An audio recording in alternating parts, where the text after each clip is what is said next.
13 people die every single day in the United States waiting for an organ that will never arrive. 13 families shattered. 13 funerals held. 13 lives that could have continued if a kidney, liver, heart, or lung had materialized in time. This happens every day without exception, while the rest of the world goes about its business unaware that a quiet catastrophe unfolds in hospitals and homes across the nation. More than 100,000 people currently wait on the national transplant waiting list for organs that will save their lives. The number fluctuates, but it consistently reflects a crisis that medicine has failed to solve despite decades of advances in surgical techniques, immunosuppression, and tissue matching. Every 8 minutes, another name gets added to the list. Another patient receives the diagnosis that their organ has failed beyond medical management, and their only hope lies in receiving someone else's healthy tissue. The math is brutal and unforgiving.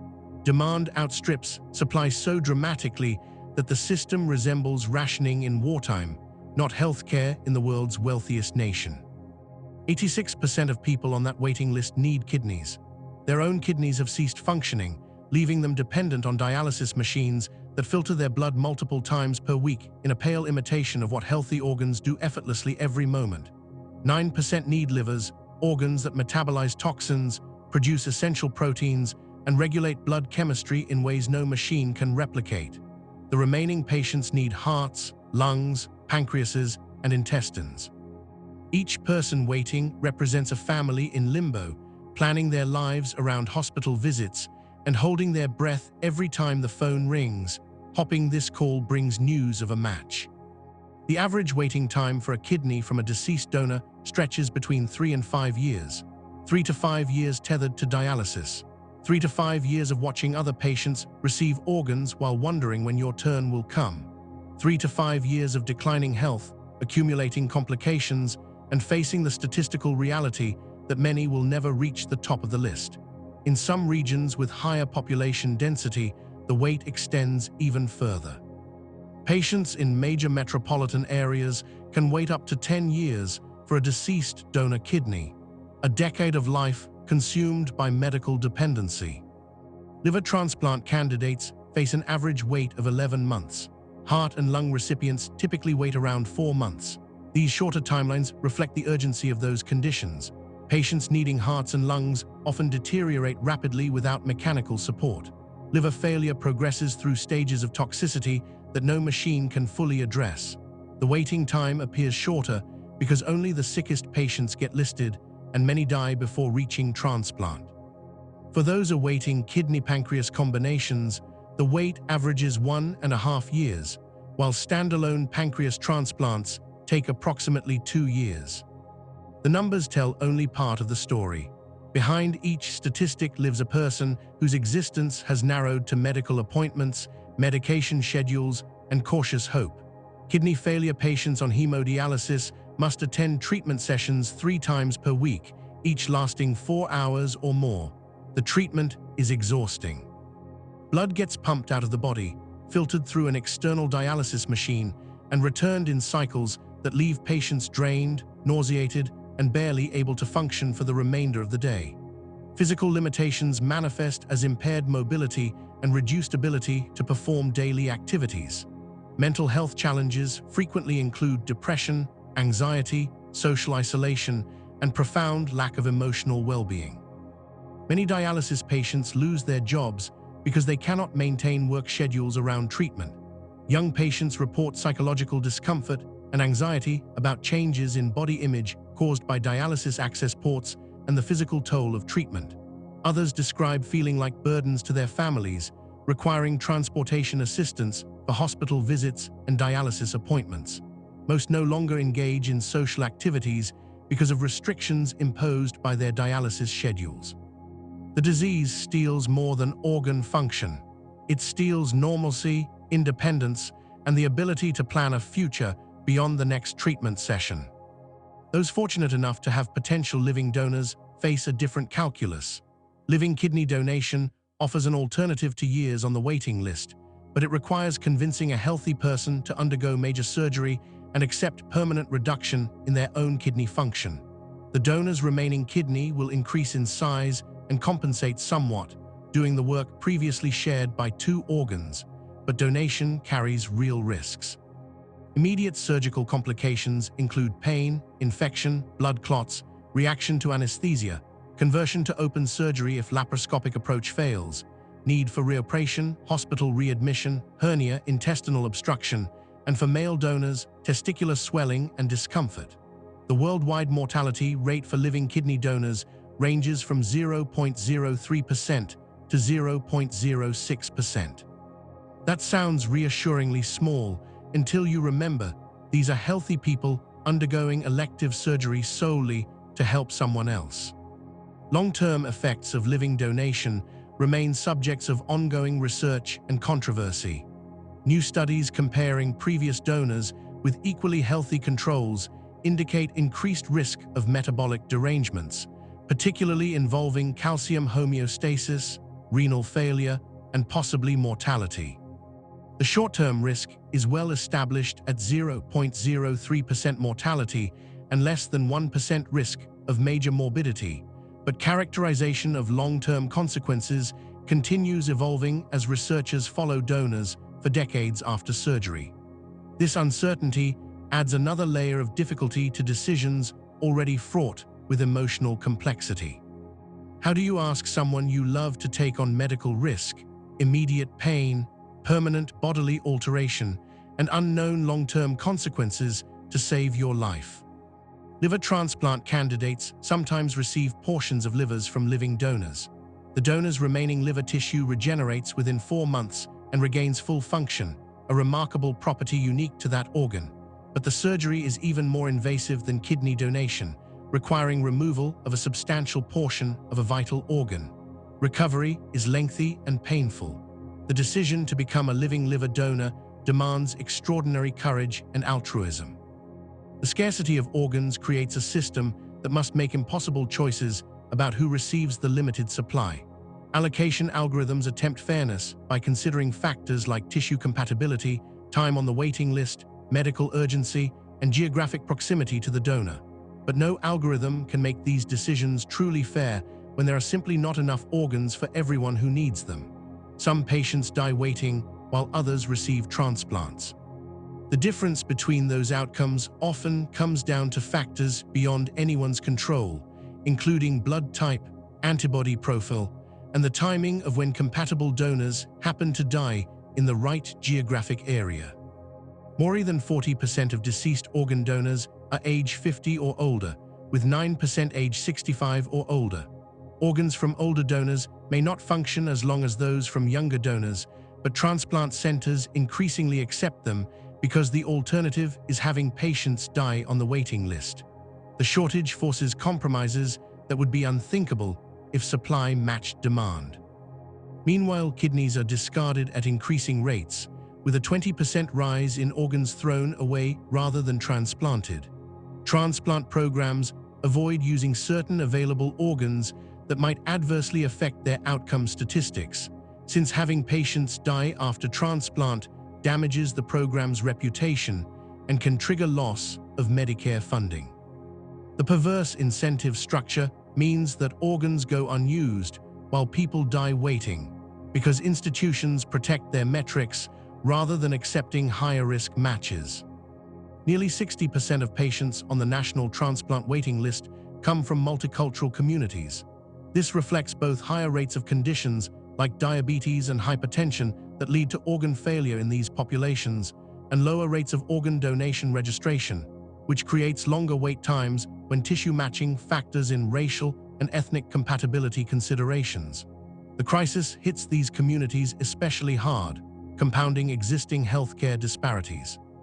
The history of organ transplantation reveals how far medicine has come and how far it still must travel. The idea of transplanting organs appears in myths of ancient Greeks and references from even older civilizations. For millennia, the concept remained pure fantasy. Surgeons lacked the technical skill to connect blood vessels, the knowledge to prevent infection, and any understanding of immune rejection. Early attempts at transplantation, when they occurred at all, ended in rapid failure and patient death. The modern era of transplantation began in December 1954 at Boston's Peter Bent Brigham Hospital. A team led by surgeon Joseph Murray performed the first successful kidney transplant between identical twins, Ronald and Richard Herrick. Richard suffered kidney failure and faced certain death. Ronald agreed to donate one of his kidneys to save his brother's life. Because donor and recipient were genetically identical, the transplanted kidney was not rejected by Richard's immune system. The surgery succeeded, and Richard lived 8 more years before dying of causes unrelated to the transplant. Murray received the Nobel Prize in Medicine for this pioneering work. That first success opened possibilities, but also revealed the central problem that would plague transplantation for decades. Transplants between identical twins worked because the recipient's immune system recognized the donor organ as self. Transplants between non-identical individuals triggered violent immune rejection as the body's defense system attacked the foreign tissue. Throughout the 1960s and 70s, researchers developed immunosuppressive drugs to prevent rejection, but these medications carried severe side effects, including increased infection risk, kidney damage, and cancer. The challenge became finding the balance between suppressing immunity enough to prevent rejection, but not so much that patients died from opportunistic infections or medication toxicity. Gradually, surgical techniques improved, preservation methods extended the time organs could survive outside the body, and immunosuppressive protocols became more sophisticated. Success rates climbed. 1-year patient survival rates increased for kidney, heart, and liver transplant recipients. Transplantation transformed from experimental procedure to standard treatment for end-stage organ failure. Centers opened across the country and around the world. The waiting list grew as more patients became candidates for transplant, but the supply of organs failed to keep pace with demand. In 2024, more than 48,000 transplants from 24,000 donors brought renewed life to patients and their families. That sounds like success until you compare it against the more than 100,000 people waiting. The gap between need and supply continues widening. Public awareness campaigns encourage organ donor registration, and more than 170 million people are registered as deceased organ, eye, and tissue donors. Yet registration alone does not guarantee organs become available. Registered donors must die in specific circumstances, usually brain death in a hospital setting where organs can be preserved and recovered quickly. Most deaths occur in ways that make organ donation impossible. The crisis persists because the current system depends entirely on tragedy. Someone must die in the right circumstances, with the right tissue type, in the right location, with family consent for donation, for a patient to receive a transplant. This dependency on random catastrophe explains why the supply can never reliably meet demand. You cannot manufacture organs on demand. You cannot ramp up production when wait lists grow. You can only hope that enough people die in compatible ways to supply organs for those waiting. That fundamental constraint has defined transplantation since its inception. But what if that constraint could be eliminated? What if organs could be manufactured on demand, custom-made for each patient, produced in quantities sufficient to eliminate waiting lists entirely? What if the supply could finally, after 70 years of scarcity, match the demand? That possibility, once pure science fiction, has entered the realm of serious scientific pursuit. Laboratories around the world are racing to develop the technology that could end the organ shortage forever. The technique is called bioprinting, and it promises to transform transplantation from a system of rationing scarce resources to one of manufacturing abundant solutions. Chapter 2: Voices from the Waiting Room. The waiting room at the transplant center never empties. Patients cycle through in predictable patterns, arriving for evaluations, post-transplant checkups, or the crushing appointments where doctors deliver news that the wait continues. The people who spend the most time here learn to recognize others by sight, nodding acknowledgement to fellow travelers in a journey none would choose. They trade information about doctors, medications, and insurance battles. They compare notes on how long each has waited and carefully avoid discussing those who stop showing up, whether because they received transplants or because their time ran out. Maria sits in the corner chair she has claimed as her own over the past 4 years. She knows every crack in the ceiling tiles, every outdated magazine cover, every nurse's name and shift schedule. Her daughter accompanies her to most appointments now that Maria has grown too weak to drive herself reliably. The dialysis treatments leave her exhausted for days. 3 times per week, she spends 4 hours connected to machines that do work her kidneys can no longer perform. The process filters waste from her blood, but cannot replicate the hormonal regulation and metabolic functions that healthy kidneys provide constantly and effortlessly. Her life has contracted to a narrow routine of treatments and rest. She quit her job as a teacher 2 years ago when the fatigue became overwhelming and the rigid dialysis schedule made maintaining work attendance impossible. Her friends stopped inviting her to events because she declined so often, too tired or too sick to participate. The dialysis access port in her arm marks her body with visible evidence of her condition, and she has stopped wearing short sleeves despite the heat. She feels like a burden to her daughter, who drives her to appointments, helps with errands, and calls every day to check that she has taken her medications properly. The worst part is not the physical misery, though that is substantial. The worst part is the uncertainty. Maria never knows if today might bring the call announcing they have found a match. She never knows if she will receive a transplant next month or if she will still be waiting 5 years from now. She never knows if her health will hold long enough to reach the top of the list or if complications from dialysis will kill her first. 13 people die waiting every day. The statistic haunts her during sleepless nights when she lies awake calculating her odds. Across the waiting room, James fills out paperwork for what feels like the 1,000th time.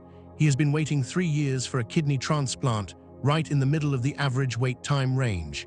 People tell him to be patient, that his turn will come. They say he is lucky to have dialysis keeping him alive while he waits. He does not feel lucky.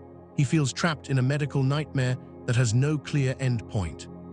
Before kidney failure, he worked construction, a physical job he loved that kept him fit and provided good income for his family. Now he can barely walk to the mailbox without becoming winded. The anemia that accompanies kidney failure has stolen his energy and strength. He tires easily and grows short of breath with minimal exertion. His blood pressure swings wildly despite multiple medications. The fluid restrictions required for dialysis patients mean he lives in a state of constant thirst. He is allowed to drink approximately 4 cups of fluid per day total, including water, coffee, soup, and the liquid content of foods like fruits. On hot days, the thirst becomes torture. His skin itches relentlessly from the buildup of toxins his kidneys cannot clear. Sleep is difficult because of restless leg syndrome and the frequent need to urinate despite producing almost no urine. The remaining kidney function he has is failing gradually, making the waste removal even less efficient between dialysis sessions. James has 2 young children who struggle to understand why daddy is always tired and cannot play the way he used to. He has missed countless school events, birthday parties, and family gatherings because of dialysis or illness. His wife carries the family financially and emotionally, working full-time while managing his medical care and the children's needs. He sees the strain in her face and knows she is terrified of losing him. They do not talk about it. But the fear hangs between them in every conversation about the future. He has researched living donation and approached family members carefully, trying to gauge who might consider it without putting pressure on anyone. His brother seemed interested initially, but backed out after learning more about the surgery and recovery. His sister has young children and cannot take time away from work for the extended recuperation period. His parents are too old to be suitable donors. He understands their reasons and holds no resentment, but the disappointment cut deep. Asking people you love to undergo major surgery and accept permanent bodily alteration to save your life requires courage he barely possesses. Having them say no, for whatever understandable reasons, reinforces the terrible isolation of this disease. In the pediatric area of the transplant center, different dynamics play out with equally devastating impact. Sarah and Michael have been bringing their daughter Emma to this hospital for 18 months. Emma is 7 years old and has spent more than a quarter of her life in liver failure. She was born with biliary atresia, a condition where bile ducts fail to develop properly, causing progressive liver damage. She had surgery as an infant to create alternative drainage pathways, but it only delayed the inevitable. By age 5, her liver was failing. By age 6, she was listed for transplant. Children are prioritized on transplant lists based on medical urgency rather than time waiting. Emma has been hospitalized repeatedly for complications, including internal bleeding from enlarged blood vessels, fluid accumulation in her abdomen requiring periodic drainage, confusion and altered mental status from toxins her liver cannot process, and severe itching from bile salt buildup. She is small for her age, her growth stunted by malnutrition that occurs because a failing liver cannot properly metabolize nutrients. Her skin and eyes carry a yellowish tint from jaundice. She bruises easily because her liver no longer produces adequate clotting factors. Sarah has not worked since Emma's diagnosis. She spends her days managing medications, coordinating with specialists, and researching every available treatment option. Michael works double shifts to cover medical bills that insurance does not fully pay, then comes home to a house where the primary topic of conversation is their daughter's deteriorating health. They take turns staying overnight when Emma is hospitalized, neither wanting her to be alone when she wakes frightened in a hospital bed. They have learned to interpret lab values, recognize signs of worsening encephalopathy, and advocate fiercely with medical teams. The torture of waiting with a sick child exceeds any other form of helplessness Sarah has experienced. She would donate part of her own liver immediately if she were a compatible match, but she is not. Michael was tested and found unsuitable because of fatty liver disease he did not know he had. They have explored every avenue for living donation, contacting extended family members and posting carefully worded appeals on social media. The process feels desperate and undignified, but they will do anything to save Emma's life. They have watched other families receive the call announcing a liver had been found. They have seen the mixture of relief and grief on those parents' faces, knowing their child's salvation required another family's tragedy. They have attended support groups where families further along in the journey offer encouragement and practical advice.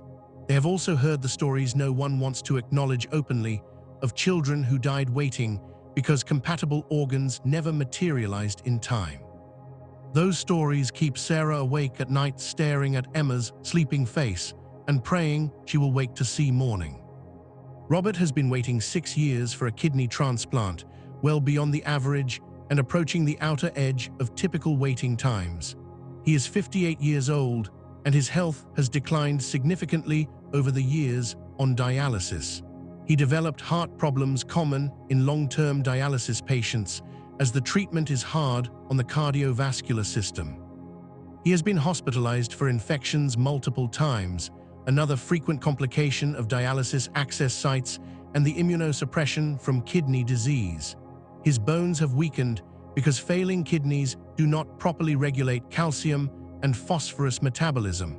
He moves carefully to avoid fractures. Robert's nephrologist has warned him that his continued eligibility for transplant is not guaranteed. If his heart deteriorates further or if he develops certain infections or cancers, he could be removed from the list and declared too sick to survive transplant surgery and recovery. The possibility terrifies him. He has invested 6 years in waiting, 6 years of treatments and restrictions and hope. Being removed from the list would mean accepting that dialysis will continue until it no longer sustains him and he dies. He would become one of the 13 daily statistics. He thinks often about the year 2024, when more than 48,000 transplants occurred from 24,000 donors. Simple math reveals that each donor provided organs for approximately 2 recipients on average. One death giving life to 2 people sounds miraculous until you are among the 100,000 waiting, and 48,000 seems like a drop against an ocean of need. Every 8 minutes another person joins the list. The supply never catches up. The gap keeps widening. Robert has attended funerals for 3 people he met in dialysis over the years. They died waiting. Their families tried to find comfort in the fact that death ended suffering, but Robert saw the devastation in their loved one's eyes. He does not want his family to endure that grief. He does not want to become another cautionary tale about why organ donation matters. He wants to receive his transplant, recover, and have a few good years of health before age catches up with him. That does not seem like too much to ask, yet it remains frustratingly out of reach. The waiting room dynamics reveal uncomfortable truths about the transplant system. Patients measure their position relative to others, calculating who has waited longer or whose condition appears more urgent. They feel guilty for hopping they move up the list, knowing that happens only when others die or become too sick to transplant. They experience complicated emotions when hearing about successful transplants, simultaneously happy for those patients and envious that they remain waiting. The scarcity turns what should be pure medical treatment into something resembling competition for scarce resources. Staff at transplant centers see this suffering daily and feel equally helpless. Surgeons possess the skills to perform transplants successfully. Immunologists know how to prevent rejection. Coordinators understand how to manage complex post-transplant care, but none of them can solve the fundamental problem that there are not enough organs. They watch patients deteriorate on the waiting list and can do nothing except hope a compatible donor dies soon. The moral injury of this situation affects healthcare workers profoundly, contributing to burnout and distress among transplant teams. The families waiting alongside patients carry their own burdens. They adjust their lives around dialysis schedules, attend endless appointments, manage medications and dietary restrictions, provide transportation and emotional support, and live with the constant fear that the phone call will bring bad news instead of good. They watch people they love suffer and cannot make it stop. They exhaust themselves advocating with insurance companies, researching options, and trying to maintain optimism when the situation feels increasingly hopeless. The disease consumes entire families, not just the patient. Nearly 60% of people on the waiting list come from multicultural communities. These patients often face additional barriers, including language difficulties, navigating complex medical systems, cultural beliefs about organ donation that may limit supply from their communities, socioeconomic challenges accessing specialized care, and health disparities, meaning they develop organ failure at higher rates.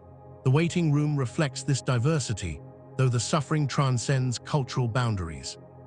Kidney failure and liver disease do not discriminate. They afflict people across every demographic, united only by the common experience of waiting for organs that may never come. The waiting room conversations sometimes turn to recent news about advances in bioprinting technology. Patients have read articles about laboratories growing organs in the lab, about three-dimensional printers that can create living tissue, about scientists working to solve the shortage through manufacturing rather than donation. These discussions spark hope mixed with skepticism. The technology sounds like science fiction.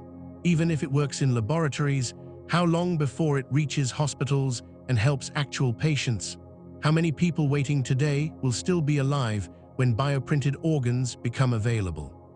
Those questions hang in the air of the waiting room, alongside the fear and fatigue and fragile hope that sustains these families through another day of uncertainty. The crisis is not abstract. It has names and faces. It destroys lives daily while medical science struggles to find solutions. The people in this waiting room and in transplant centers across the nation cannot wait indefinitely for breakthrough technology. They need help now, and the current system cannot provide it fast enough. Their suffering demands innovation, investment, and accelerated development of alternatives to the failed model of depending on tragedy to supply life-saving organs. Chapter 3. Inside the Bioprinting Laboratory.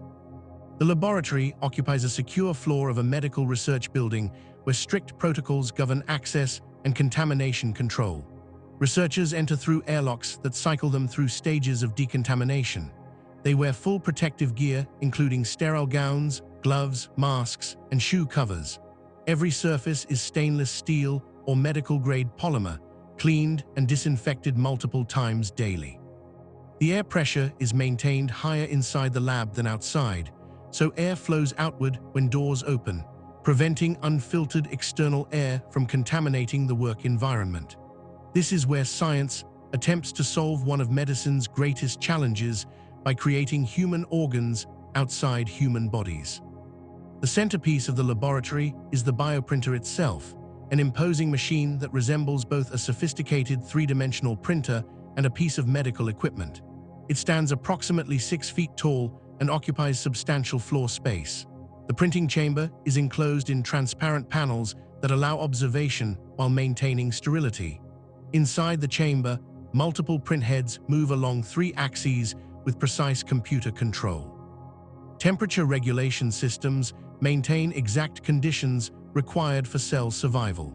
Monitoring equipment tracks humidity, contamination levels, and dozens of other parameters that must stay within narrow ranges for the printing process to succeed.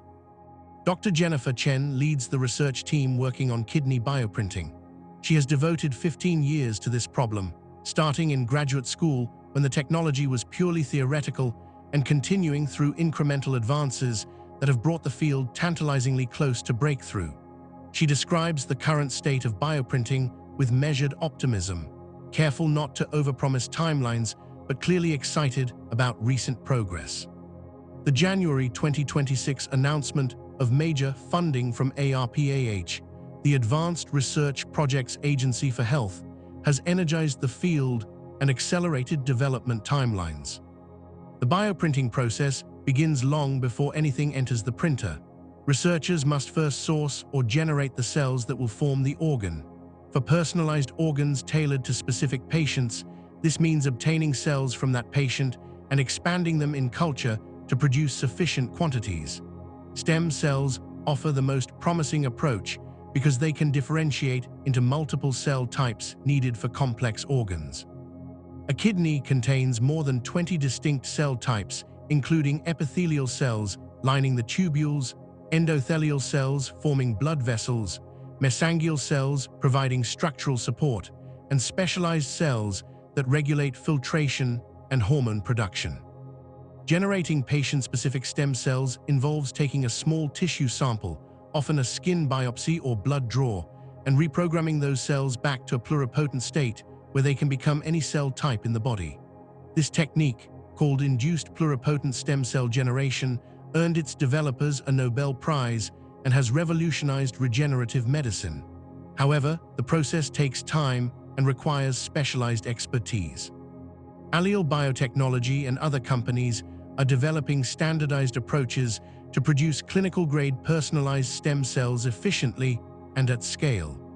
The goal is to reduce the time from patient sample to printable cells from months to weeks or even days. An alternative approach uses cells from biobanks, collections of immune-compatible cells that can work for multiple recipients without triggering rejection. This concept of universally matched organs aims to create a supply of printable organs available on demand without requiring patient-specific cell generation. The January 2026 ARPAH awards specifically funded teams working toward this goal of producing immune-matched replacement organs within hours using biobank cells. Success would eliminate the time lag for personalized cell production, though questions remain about long-term immune compatibility and whether recipients would still need some immunosuppression. Once cells are generated and expanded, they must be formulated into bioinks. This critical step determines whether cells will survive the printing process and whether the printed structure will maintain integrity. Bioink consists of living cells suspended in a biocompatible material that provides structural support during and after printing. The ideal bioink has properties that seem contradictory. It must flow through printer nozzles without clogging, yet solidify quickly after printing to hold its shape. It must be strong enough to support tissue architecture, but soft enough to allow cell migration and tissue remodeling. It must be biocompatible so cells survive and function within it, yet biodegradable so it gradually disappears as cells produce their own natural extracellular matrix. Hydrogels based on natural materials like collagen, alginate, and gelatin are common bioink-based materials. Collagen is particularly attractive because it forms the natural scaffolding in most human tissues. Cells recognize collagen and interact with it properly, attaching, spreading, and functioning as they would in natural tissue. Researchers mix cells with collagen solution at carefully controlled ratios.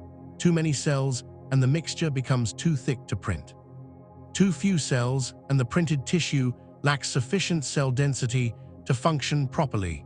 The typical ratio ranges from 1 million to 10 million cells per milliliter of bioink, though this varies depending on tissue type and printing method. Temperature control during bioink preparation is critical. Collagen solidifies at body temperature but remains liquid when cooled. This property allows loading liquid collagen bioink into printer cartridges at cool temperatures, then having it solidify as it warms to body temperature after printing. Other bioink formulations use light-activated cross-linking, where the liquid bioink solidifies when exposed to specific wavelengths of ultraviolet light. Still others use chemical cross-linking triggered by mixing solutions or adding calcium ions. Each approach has advantages and limitations regarding cell viability, printing speed, and final tissue properties. The actual printing process varies depending on the specific bioprinting technology used. Carnegie Mellon University pioneered fresh bioprinting, which stands for freeform reversible embedding of suspended hydrogels. This technique represents a major advance because it allows printing delicate structures that would collapse under their own weight if printed in air. The fresh method prints inside a support bath made of a special gel. The gel is solid enough to support the printed tissue, but soft enough that the print heads can move through it. After printing, the support gel is melted away by adjusting temperature or pH, leaving only the printed tissue structure intact. Fresh bioprinting has achieved remarkable results, including creating functional heart tissue with accurate anatomical structure and the ability to contract rhythmically. The technique can print blood vessel networks as small as 100 microns in diameter, approaching the size of small arteries and veins.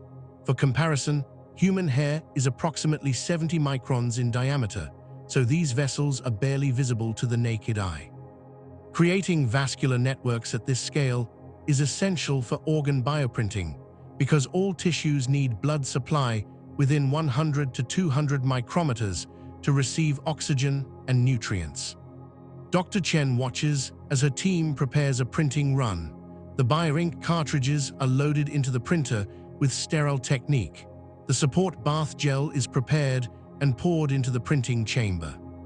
The computer file containing the organ structure is loaded and checked multiple times.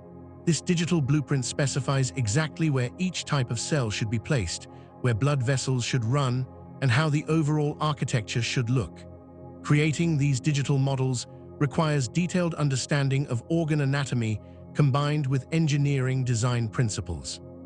Researchers use medical imaging scans from actual human organs to create accurate templates, then modify them as needed for the constraints of bioprinting technology. The print heads begin moving, extruding thin streams of bioink into the support gel bath. The process is mesmerizing to watch. Layer by layer, the organ takes shape. Different colored bioinks represent different cell types. Red indicates endothelial cells for blood vessels. White indicates epithelial cells for kidney tubules. The printer follows the digital blueprint with micrometer precision, depositing cells in exact locations. The entire print can take hours or even days, depending on size and complexity. No one in the laboratory speaks above a whisper during printing runs. Any vibration or environmental disturbance could disrupt the delicate process. As printing progresses, the structure becomes visible within the translucent support gel. The branching pattern of vascular networks emerges first, creating a tree-like framework. Then the functional tissue fills in around the vessels, building up the complex architecture of kidney tissue with its microscopic tubules and filtration units. The level of detail is extraordinary. Under magnification, you can see individual cells positioned exactly where the computer specified. The precision rivals anything that occurs naturally during fetal development when organs form inside the womb. When printing completes, the support gel is carefully removed. The temperature is lowered and the gel liquefies, flowing away and leaving the printed organ structure behind. This moment is tense because sometimes printed tissues collapse when the support gel is removed, indicating the bioink properties were not quite right or the structure had design flaws. When the gel drains away and the printed tissue holds its shape, the research team breathes a collective sigh of relief, but this is only the beginning. Printing a structure that looks like an organ is far easier than creating one that functions like an organ. The printed tissue is immediately transferred to a bioreactor, a specialized incubation chamber that provides nutrients, oxygen, and the proper chemical environment for cells to mature and organize.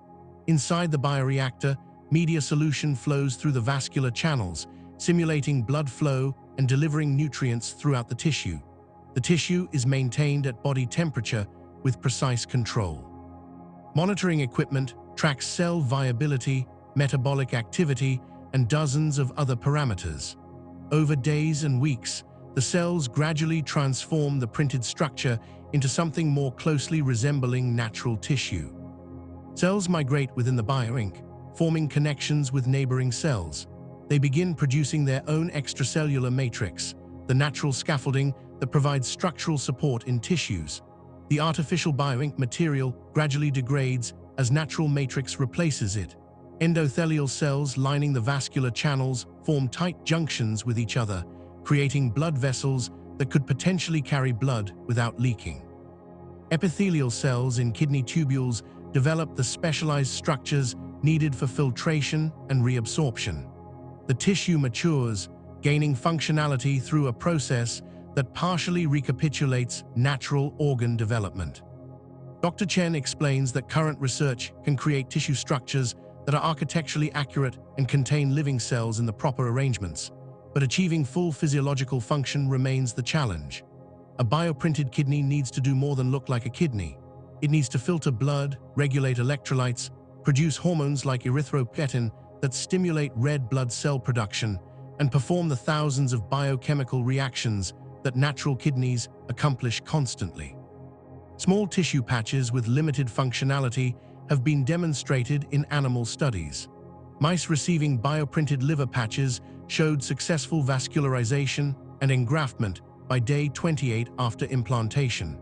But scaling from functional patches to full-size organs that can sustain human life represents an enormous leap. Laboratory houses multiple bioprinters working on different organs and different aspects of the problem. One team focuses on perfecting bioink formulations. Another works on vascularization strategies. A third develops computer algorithms to optimize organ design. The interdisciplinary nature of the work brings together cell biologists, tissue engineers, computer scientists, physicians, and specialists in materials science, immunology, manufacturing, and regulatory affairs. Solving organ bioprinting requires expertise from dozens of fields working in coordination toward a common goal. Storage areas contain refrigerators and cryogenic freezers holding cells at various stages of development. Incubators maintain cell cultures growing in plastic flasks, expanding populations of cells that will eventually become bioink. Chemical analysis equipment tests bioink properties, measuring viscosity, cross-linking density, and degradation rates.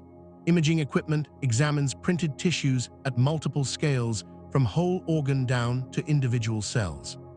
Computer workstations run simulations predicting how designs will perform before committing to expensive and time-consuming printing runs. The atmosphere in the laboratory is one of focused intensity mixed with cautious optimism. Researchers know they are working on technology that could save countless lives, but they also know the challenges remaining are substantial. Every successful print brings encouragement. Every failure when tissue collapses or cells die or function does not emerge provides hard lessons. The work requires patience, persistence, and tolerance for setbacks. Scientific breakthroughs rarely follow straight paths. Progress happens through incremental advances, punctuated by occasional leaps, when multiple pieces suddenly come together. Funding announcements, like the January 2026 ARPAH Awards, provide critical resources and validation that the work is progressing toward real clinical applications.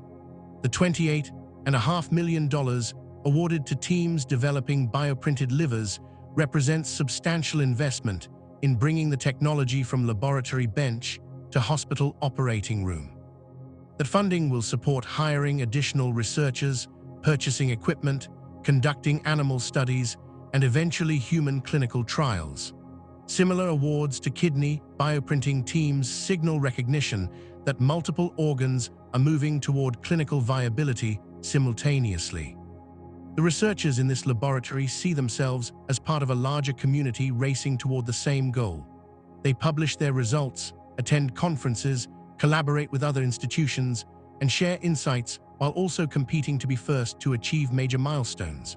The field has evolved from a handful of pioneers working in isolation to a global effort involving hundreds of laboratories, thousands of researchers, and hundreds of millions of dollars in funding.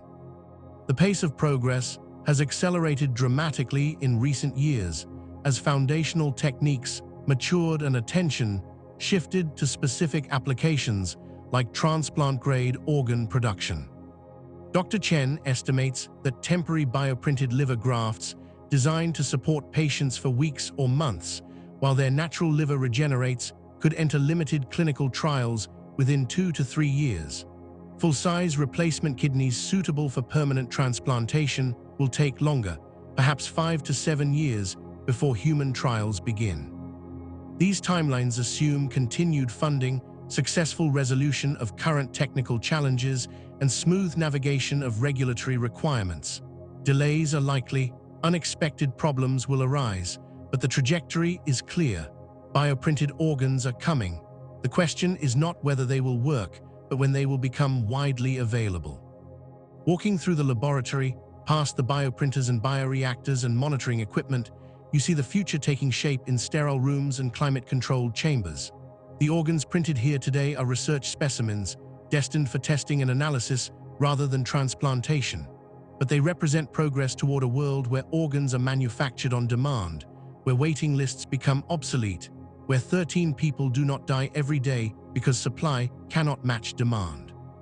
That future depends on the work happening in laboratories like this one, where science and engineering and medicine converge to solve one of humanity's great challenges through innovation, dedication, and refusal to accept that organ scarcity must be permanent.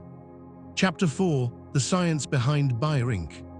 The most critical component of bioprinting technology is the bioink itself, the living material that flows through printer nozzles and solidifies into organ structures. Creating bioink that works represents one of the greatest technical challenges in the field because it must satisfy contradictory requirements simultaneously. The bioink must behave like a liquid during printing so it can flow smoothly through narrow channels without clogging, yet it must solidify immediately after printing to maintain structural integrity and prevent collapse. It must be strong enough to support its own weight and the weight of additional layers printed on top, yet soft enough to allow cells embedded within it to move, divide, and reorganize. It must provide temporary scaffolding that guides tissue formation while gradually degrading as cells produce their own natural extracellular matrix to replace it. The foundation of most bioinks consists of hydrogels, three-dimensional networks of hydrophilic polymers that can hold enormous amounts of water in their swollen state. Hydrogels have been used in tissue engineering and regenerative medicine for decades because of their excellent biocompatibility and their ability to mimic aspects of the native extracellular matrix that surrounds cells in natural tissues. The extracellular matrix is the scaffolding that gives tissues their structure and provides biochemical signals that regulate cell behavior. When cells are embedded in hydrogels that resemble natural extracellular matrix, they receive familiar environmental cues and behave more normally than they would in artificial materials that lack these properties. Multiple types of hydrogels serve as base materials for bioinks, each with distinct advantages and limitations. Collagen is particularly attractive because it forms the primary structural protein in most human tissues. Cells recognize collagen through specific receptors on their surfaces and respond by attaching, spreading, migrating, and functioning as they would in natural tissue. Collagen hydrogels can be formulated to remain liquid at cool temperatures, but solidify when warmed to body temperature, making them ideal for bioprinting applications where the bioink is loaded into cartridges at refrigerated temperatures and then solidifies as it reaches physiological conditions inside the bioreactor. Gelatin derived from collagen through partial hydrolysis offers similar cell-friendly properties with modified mechanical characteristics.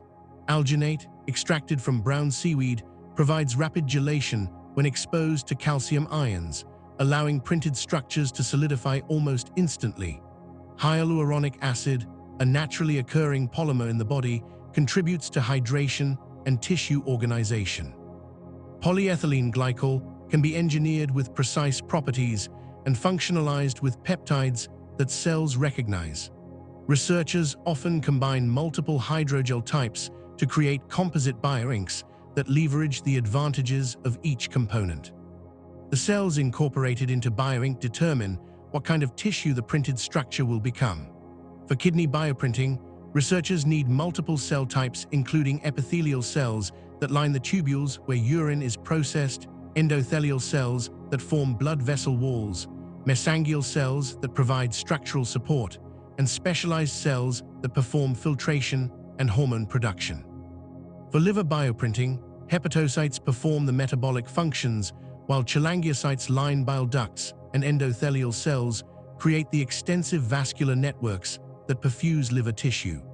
Creating organs requires not just having the right cell types, but positioning them precisely in relation to each other to recreate the complex architecture of natural organs. Stem cells offer the most promising approach to generating the diverse cell populations needed for bioprinting. Pluripotent stem cells can differentiate into any cell type in the body, providing a theoretically unlimited source of cells for tissue engineering. Induced pluripotent stem cells, created by reprogramming adult cells back to an embryonic-like state, can be generated from patient samples, enabling truly personalized organ production. A small skin biopsy or blood sample provides starting material that can be reprogrammed into stem cells, expanded in culture to produce large quantities, and then differentiated into the specific cell types needed for the target organ. The reprogramming process involves exposing adult cells to specific transcription factors that reset their developmental program, erasing their specialized identity and returning them to a pluripotent state where all developmental options remain open. This technology, which earned its developers the Nobel Prize, has revolutionized regenerative medicine by making it possible to generate any cell type from any patient. However, the process takes time, typically several weeks to months from initial sample collection through reprogramming, expansion, and differentiation.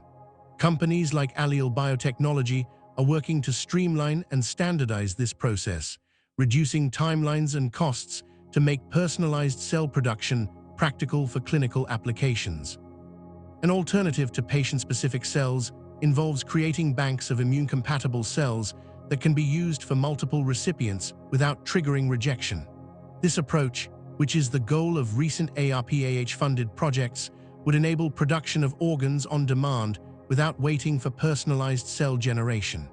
The concept resembles blood banking, where universal donor blood types can be given to patients without perfect matching.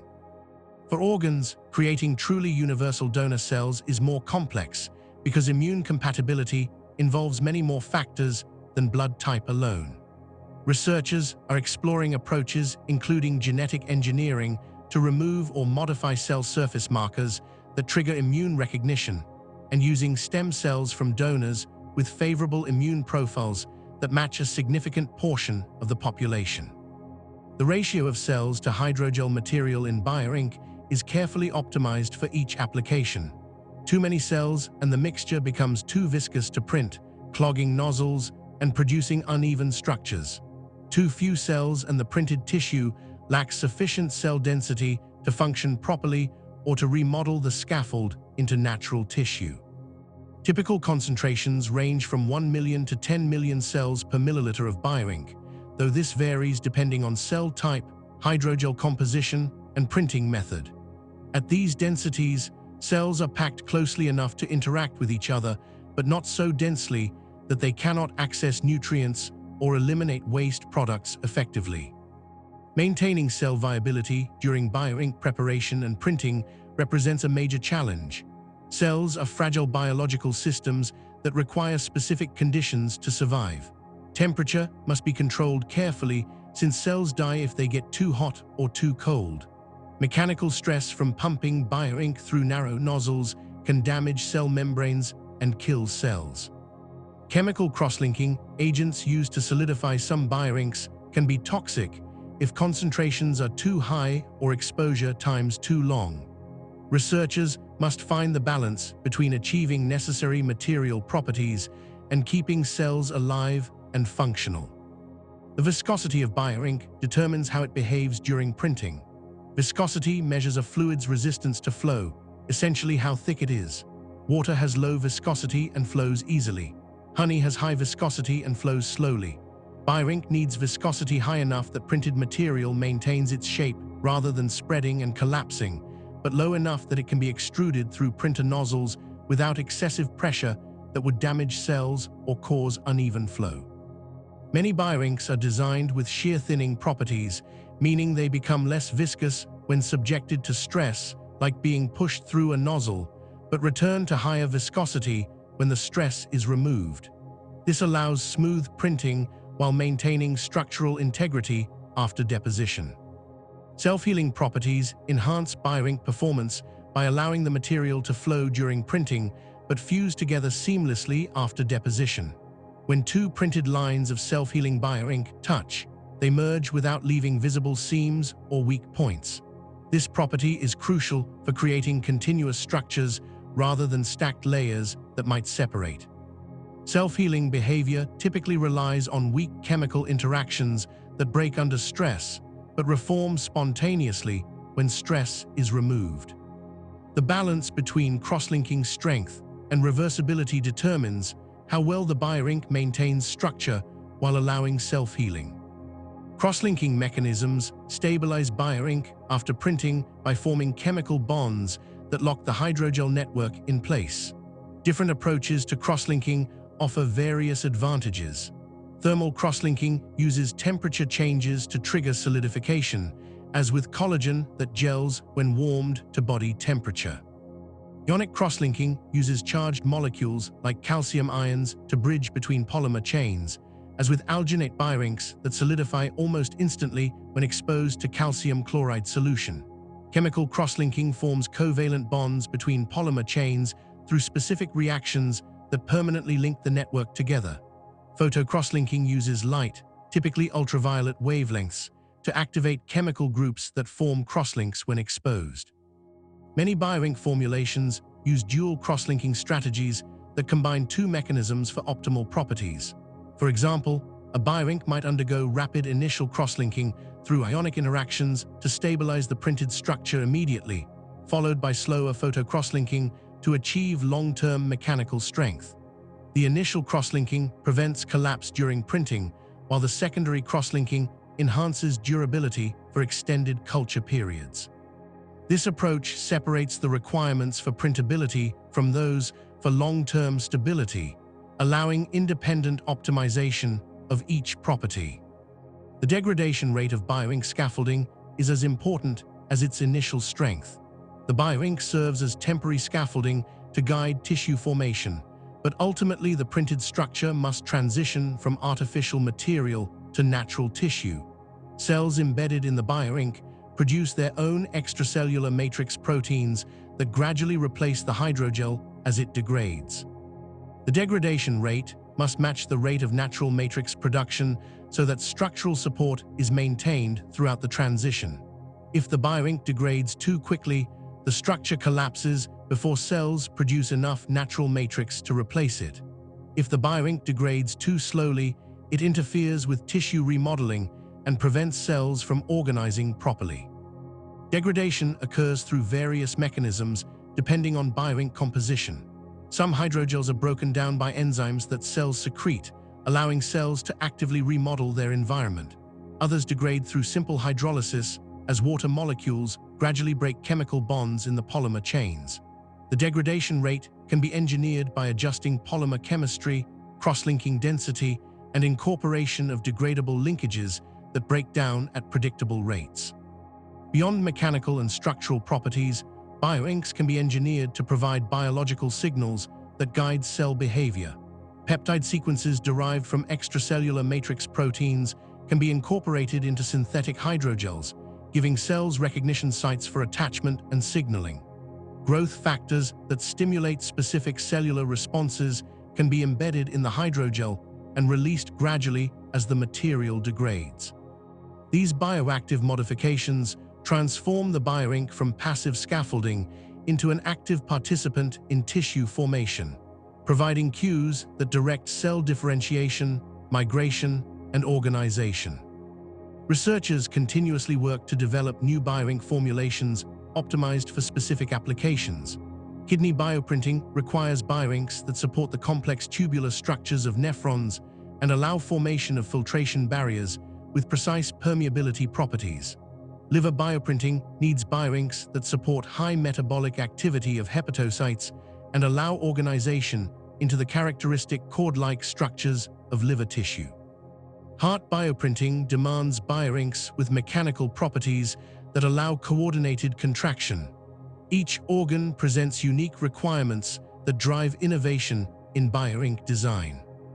Recent advances include nano-engineered bioinks that incorporate nanoparticles to enhance mechanical properties while preserving cell viability.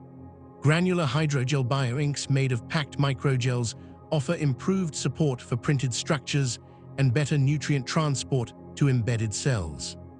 Kidney-specific extracellular matrix bioinks created by processing actual kidney tissue to remove cells while preserving the natural scaffolding provide an environment that closely mimics native kidney tissue, promoting better cell behavior and tissue organization. These bioinks made from decellularized kidney matrix showed enhanced renal tubule formation when printed and implanted in animal models, with structures resembling embryonic kidney development. The preparation of bioink is a meticulous process conducted in sterile conditions to prevent contamination. Cells are cultured in specialized growth media that provides nutrients and growth factors to support expansion. When sufficient cells have been generated, they are harvested, counted, and checked for viability. Only batches with high viability percentages, typically above 90% living cells, are used for bioink preparation. The cells are suspended in the hydrogel solution at the predetermined concentration, mixed gently to achieve uniform distribution without damaging cells through excessive mechanical stress. Temperature control during mixing is critical since many hydrogel solutions are temperature sensitive.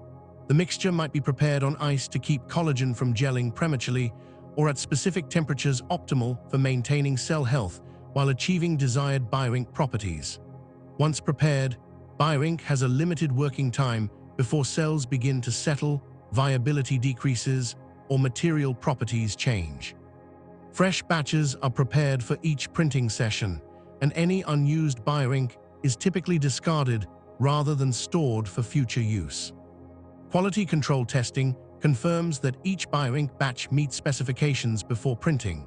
Rheological testing measures viscosity and flow properties to ensure the material will print correctly. Cell viability testing uses fluorescent dyes that distinguish living cells from dead cells, allowing quantification of the percentage of viable cells in the mixture. Sterility testing ensures no bacterial or fungal contamination is present. Only bioink batches that pass all quality control checks are loaded into the bioprinter. The science of bioink represents the convergence of cell biology, materials science, chemistry, and engineering. Creating a printable material that keeps cells alive, maintains structural integrity, provides appropriate mechanical properties, degrades at the right rate, and delivers biological signals requires deep understanding of how each component contributes to overall performance. Small changes in composition or processing can dramatically affect outcomes. The iterative process of formulating, testing, and refining bioinks has occupied researchers for years and continues as they push toward bioinks optimized for printing transplantable organs. Chapter 5: Building a Kidney Cell by Cell. The human kidney is a masterpiece of biological engineering, compact yet extraordinarily complex, with architecture precisely organized to perform its essential functions. Each kidney is approximately 12 centimeters long, 6 centimeters wide, and 3 centimeters thick, weighing about 150 grams. That modest size contains approximately 1 million nephrons, the functional units where blood filtration occurs.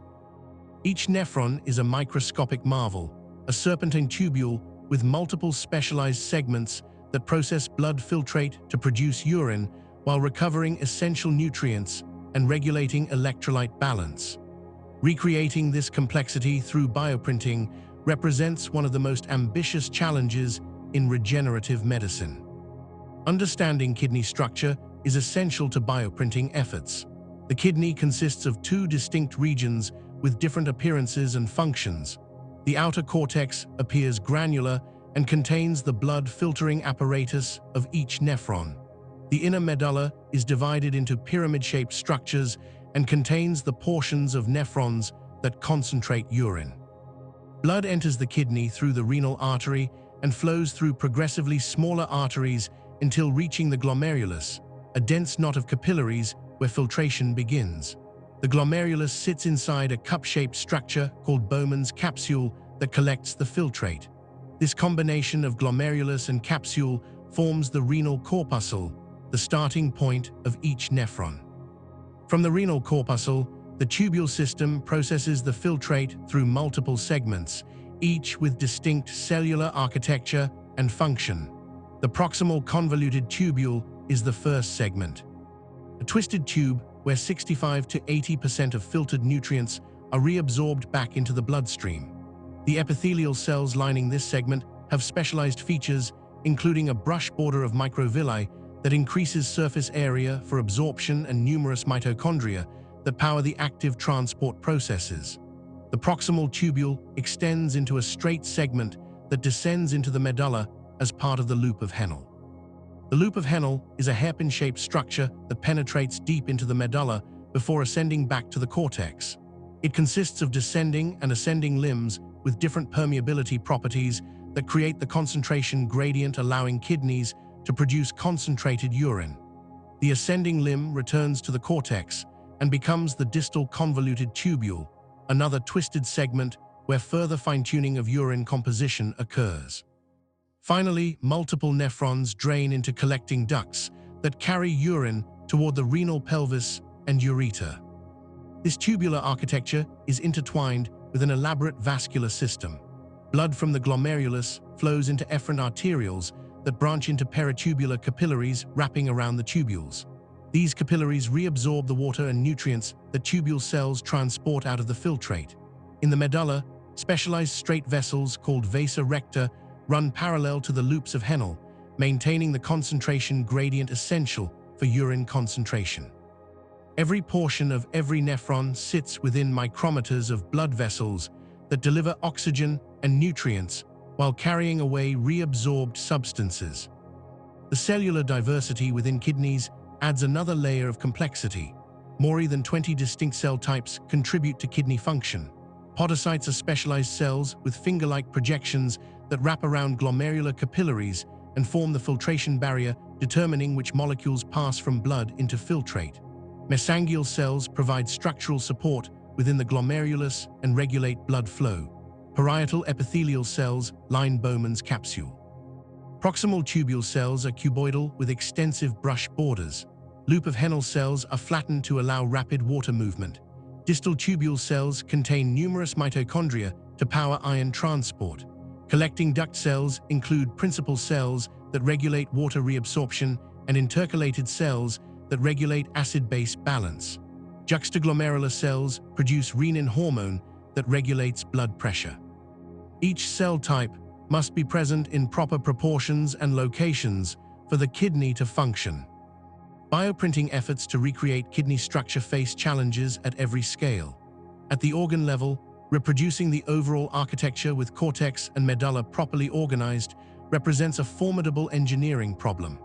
At the tissue level, creating the intricate branching patterns of tubules and blood vessels requires printing resolutions approaching tens of micrometers, near the limits of current bioprinting technology.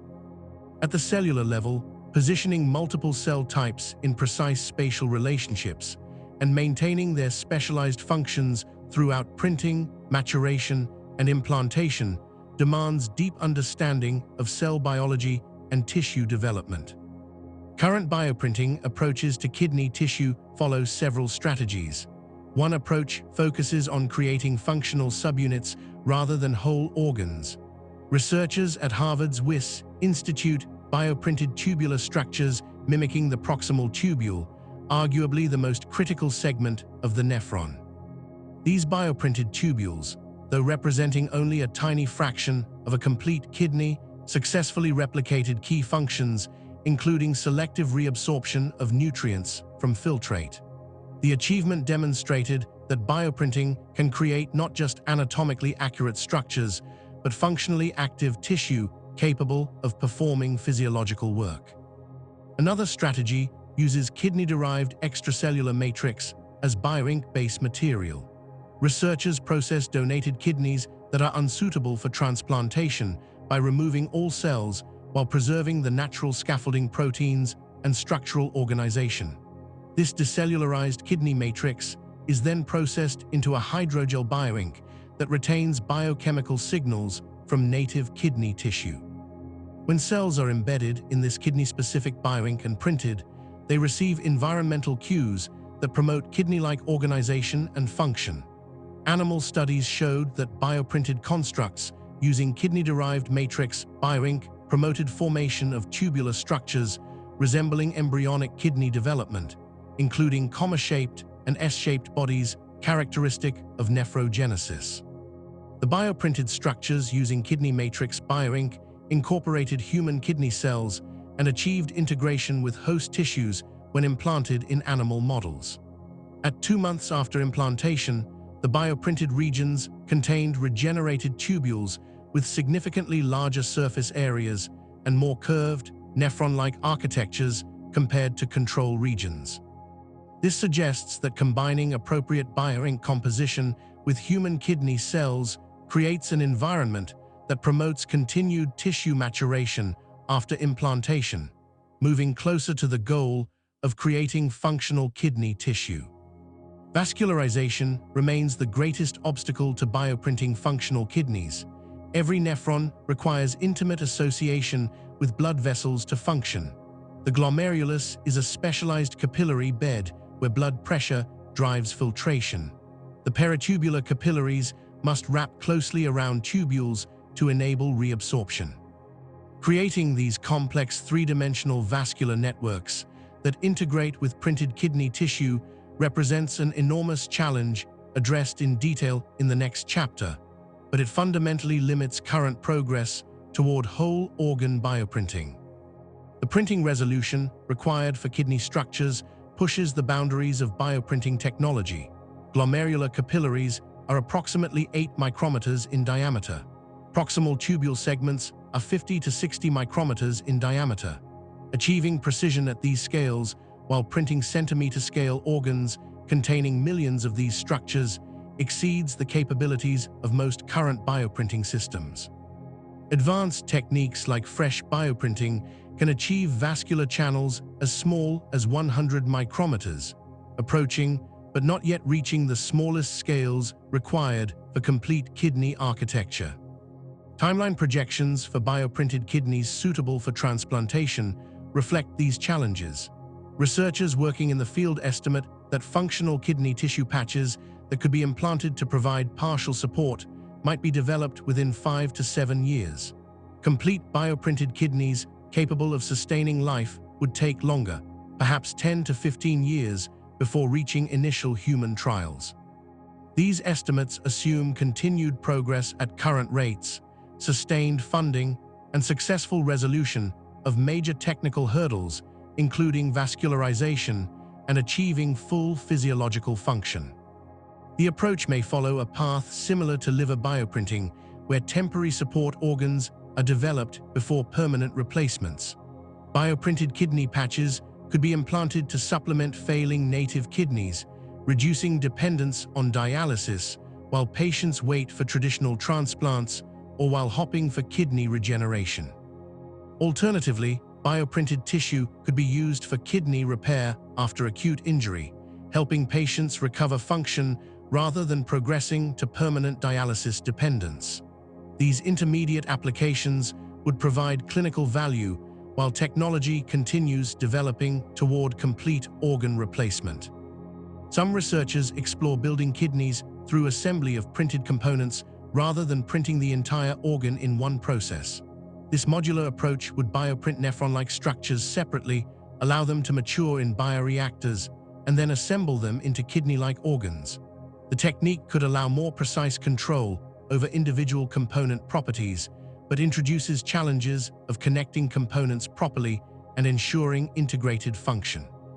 Nevertheless, the strategy might offer practical advantages for creating organs with millions of individual functional units.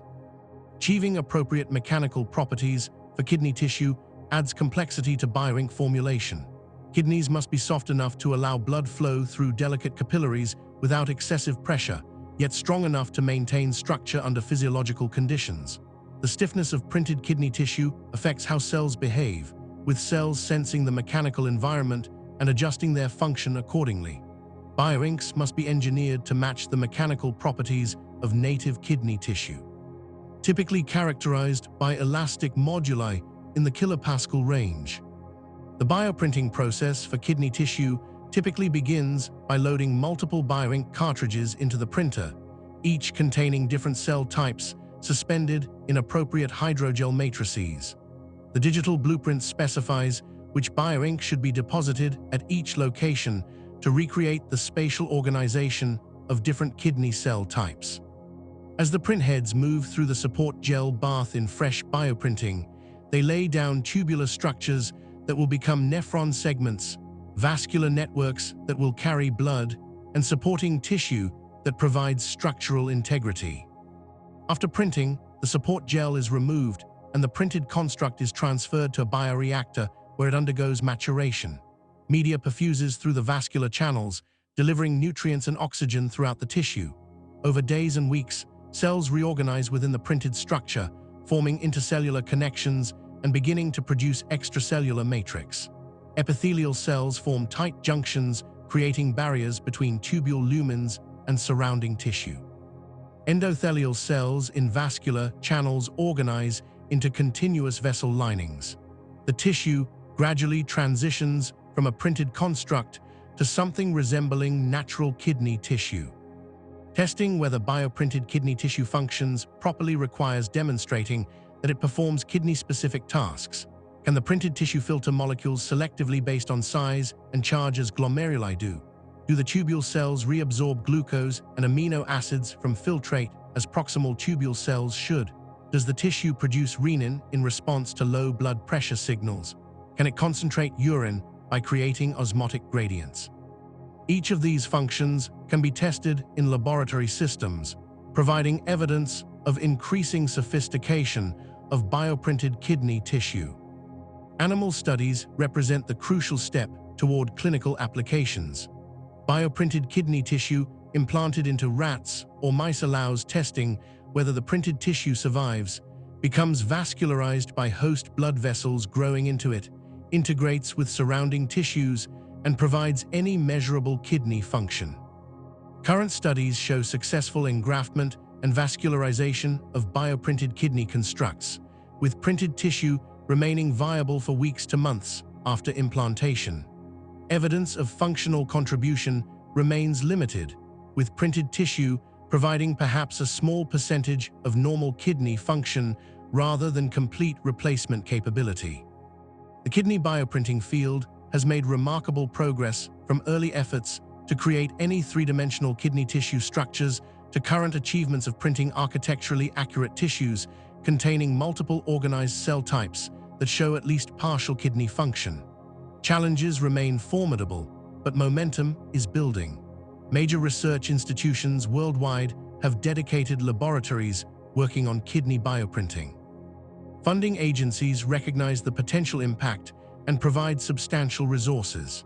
The convergence of advances in stem cell technology, bioink formulation, bioprinting hardware, and understanding of kidney development creates optimism that bioprinted kidneys will eventually provide solutions for the 86% of transplant waiting list patients who need them.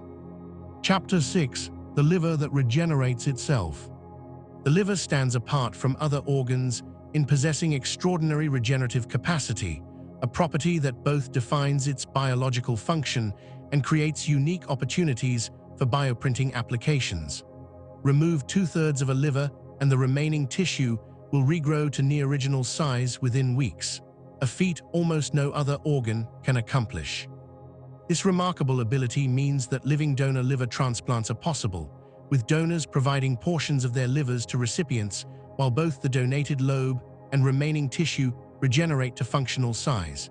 It also suggests that bioprinted liver tissue might not need to be permanent replacements. Temporary support organs that sustain patients while their own livers recover could provide life-saving benefits without requiring full permanent function. This insight drives the LIVE project, Liver Immunocompetent Volumetric Engineering, awarded up to $28.5 million by ARPAH in January 2026. The Carnegie Mellon University-led team aims to develop functional three-dimensional bioprinted livers for patients with acute liver failure. Rather than attempting to create permanent liver replacements, the project focuses on temporary organs that provide critical metabolic support while patients' natural livers regenerate.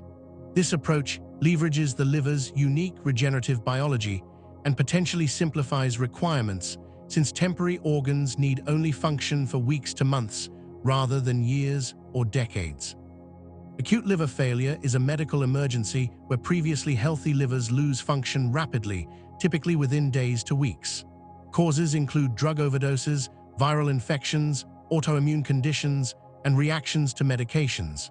Without functioning liver tissue, toxins accumulate in the bloodstream, blood fails to clot properly, consciousness becomes impaired, and death follows quickly. Traditional treatment involves supportive care, while hopping the liver recovers spontaneously or performing emergency liver transplant if a suitable donor organ becomes available. Many patients die waiting because acute liver failure develops too quickly for the transplant system to respond. Bioprinted temporary livers could bridge this gap, keeping patients alive through the critical period while natural regeneration occurs. The LIVE project builds on decades of work in bioprinting and liver tissue engineering. Professor Xiaochen Chen at UC San Diego has led research developing bioprinted liver tissue since 2016, when his team created the first three-dimensional bioprinted human liver tissue models. Those initial tissues were only a few millimeters in size, but successfully replicated the structures and functions of real liver tissue. The small scale allowed detailed study of liver biology and testing of drugs on human liver tissue without requiring animal models or human subjects. Over subsequent years, the team refined both the bioprinting process and the bioinks needed to support living human liver cells. The January 2026 ARPAH award enables scaling from millimeter-sized tissue models to life-sized transplantable organs. The 5-year project timeline aims to have bioengineered livers working at adult scale and ready for preclinical testing before first human clinical trials. If successful, the technology could save more than 12,000 patients annually in the United States who currently wait on liver transplant lists.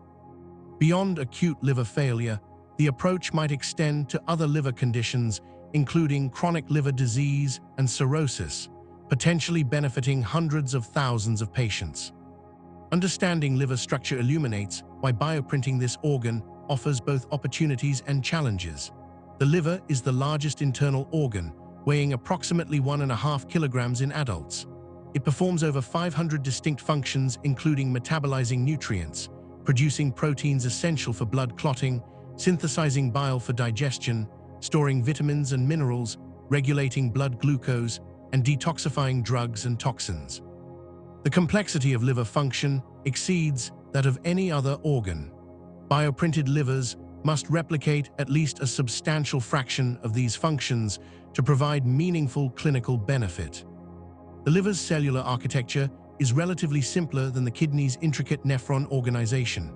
Hepatocytes, the primary liver cells, comprise about 80% of liver mass and perform most metabolic functions. They are arranged in cord-like structures that radiate from central veins like spokes on a wheel. Blood flows through sinusoids, specialized leaky capillaries that run between hepatocyte cords, allowing direct contact between blood and liver cells. This arrangement maximizes the surface area where hepatocytes can extract nutrients and toxins from blood and secrete products back into circulation.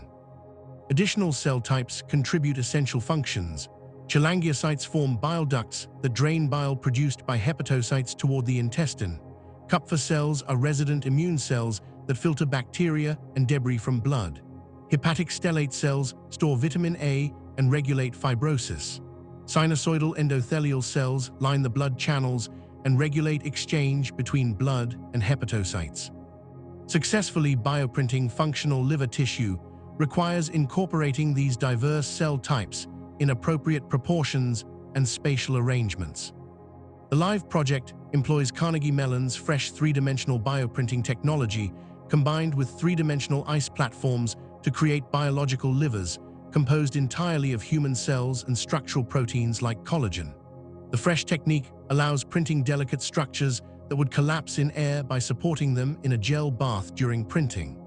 The three-dimensional ice technique is a newer innovation that uses ice as a temporary scaffold material.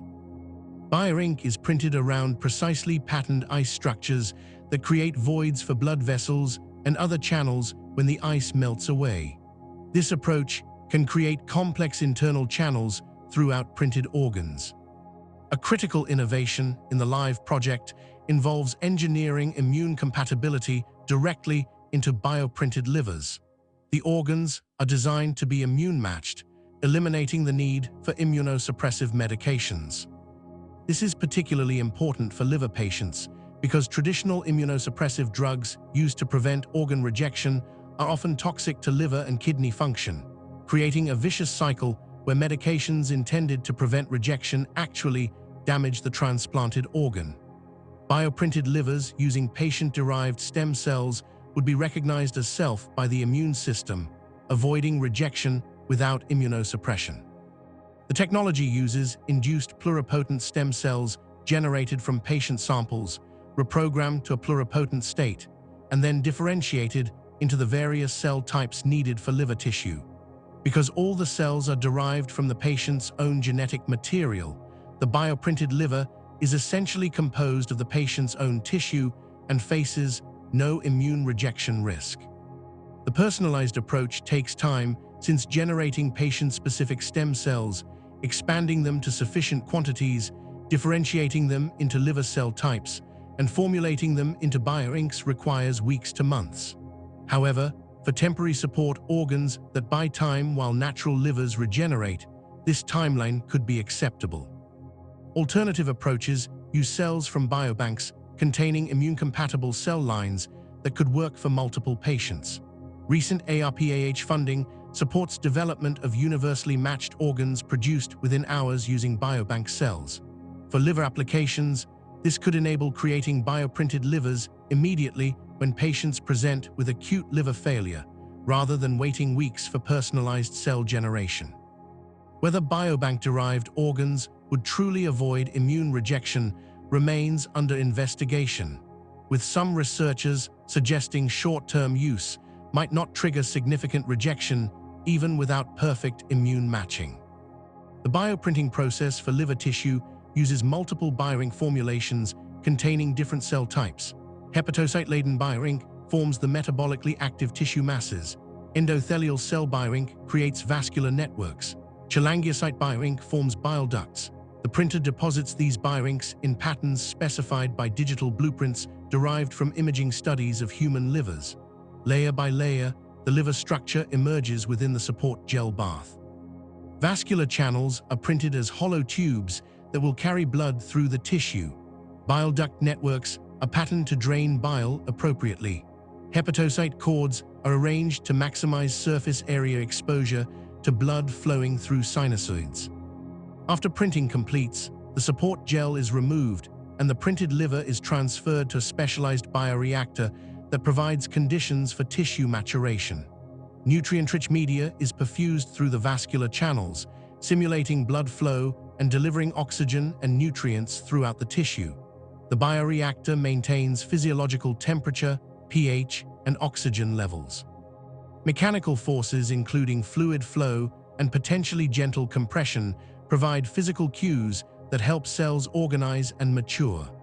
Over days to weeks, the printed structure transitions from a collection of cells in bioink to functional liver tissue. During maturation, hepatocytes reorganize into their characteristic cord structures and begin expressing liver-specific proteins. They start producing albumin, clotting factors, and other proteins that healthy livers secrete. They activate enzyme systems for drug metabolism and toxin clearance. Bile production begins, with bile salts and bilirubin accumulating in developing bile ducts. Endothelial cells in vascular channels form continuous linings that prevent leakage while allowing appropriate exchange of molecules. The tissue gradually acquires functional capabilities approaching those of native liver tissue. Testing bioprinted liver function involves measuring multiple parameters. Can the tissue produce albumin at rates comparable to natural liver? Does it synthesize clotting factors properly? Can it metabolize ammonia, a toxic byproduct of protein metabolism that accumulates dangerously in liver failure? Does it respond to hormone signals like insulin by regulating glucose metabolism? Can it detoxify drugs through the cytochrome P450 enzyme systems that natural livers use? Each functional test provides evidence of increasing sophistication and physiological relevance. Animal studies demonstrate the potential of bioprinted liver tissue. Mice receiving bioprinted liver patches showed successful vascularization by day 28, with host blood vessels growing into the printed tissue and perfusing it with blood. The printed tissue survived, maintained its structure, and showed evidence of liver function, including albumin production. These results proved that bioprinted liver tissue can engraft, become vascularized, and contribute metabolic activity in living animals.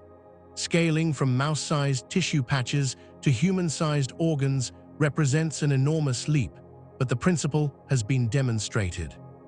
The bioprinted liver in the Carnegie Mellon study that achieved functional pancreatic tissue capable of curing type 1 diabetes in laboratory testing provides additional encouragement.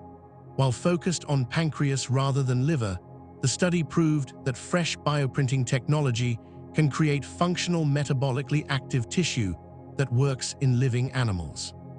The same principles apply to bioprinting livers, suggesting that with appropriate cell types and tissue organization, bioprinted livers should achieve functional capability.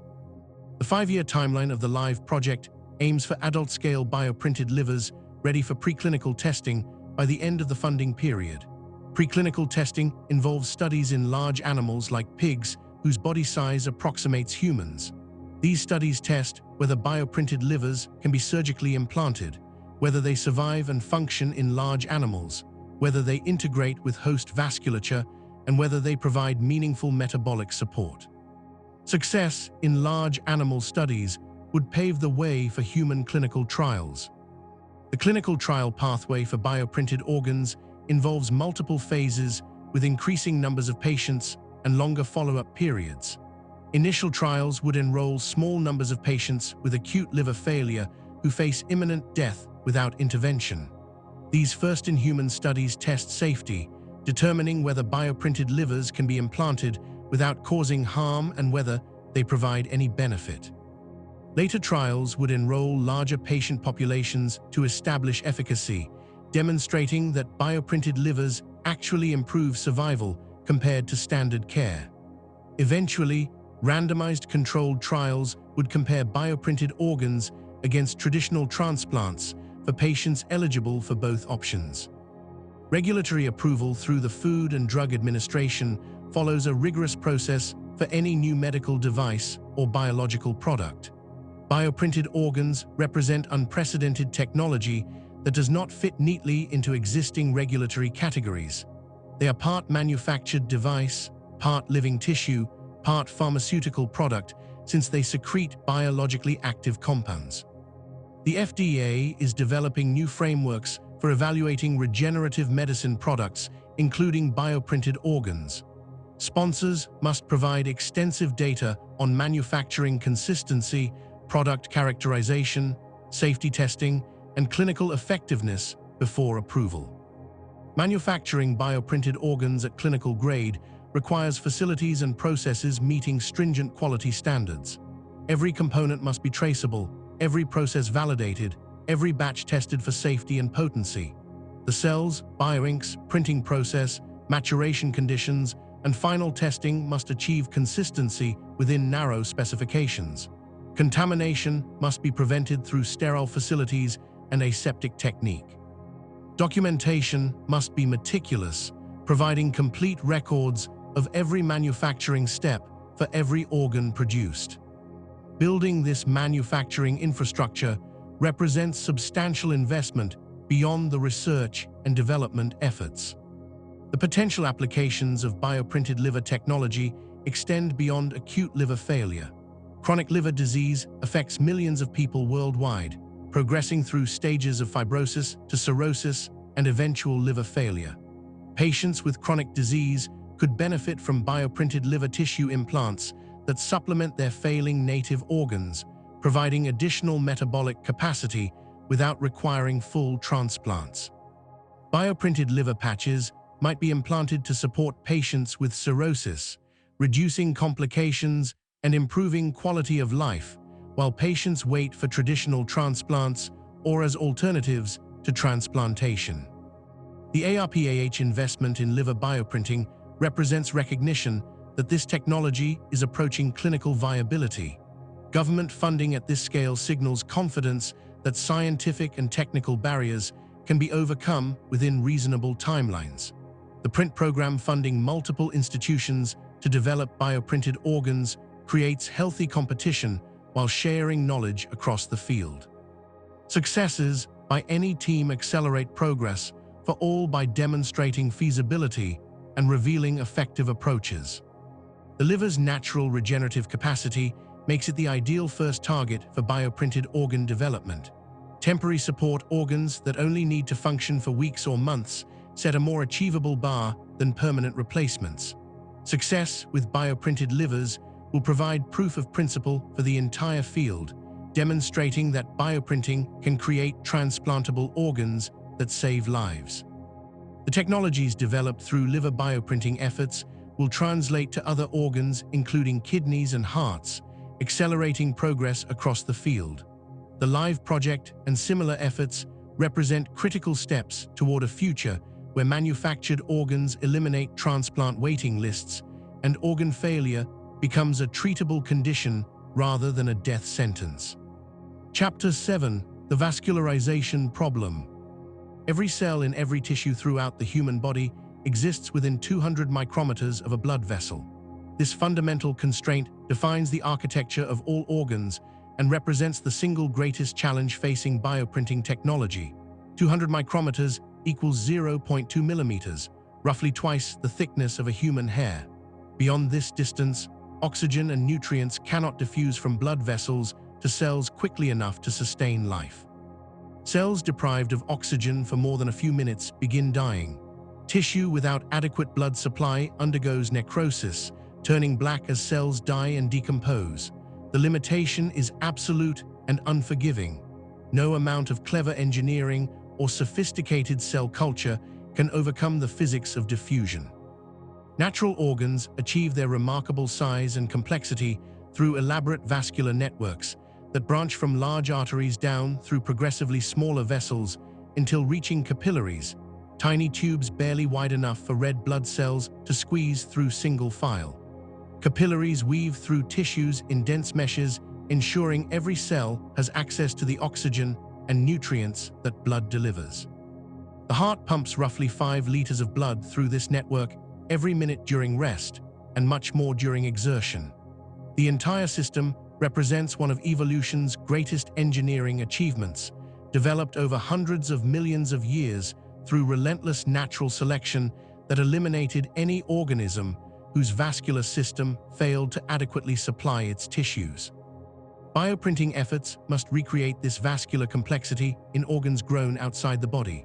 Simply printing tissue structures without blood vessels produces masses of cells that look like organs but lack the fundamental infrastructure to support life. The cells in the center of such tissues, more than 200 micrometers from the surface, have no access to oxygen or nutrients. They die within hours or days at most, leaving hollow necrotic cores surrounded by thin viable shells. This is acceptable for very small tissue constructs like skin patches, where the entire thickness is within diffusion distance of blood vessels that grow in from surrounding tissue after implantation. But organs like kidneys and livers are centimeters thick and contain billions of cells. Every one of those cells needs blood supply to survive and function. The challenge exists at multiple scales simultaneously. At the organ level, major arteries must branch into networks that distribute blood throughout the tissue volume. At the tissue level, smaller arteries divide into arterioles that feed capillary beds, pervading every region. At the cellular level, capillaries must pass within 200 micrometers of every single cell.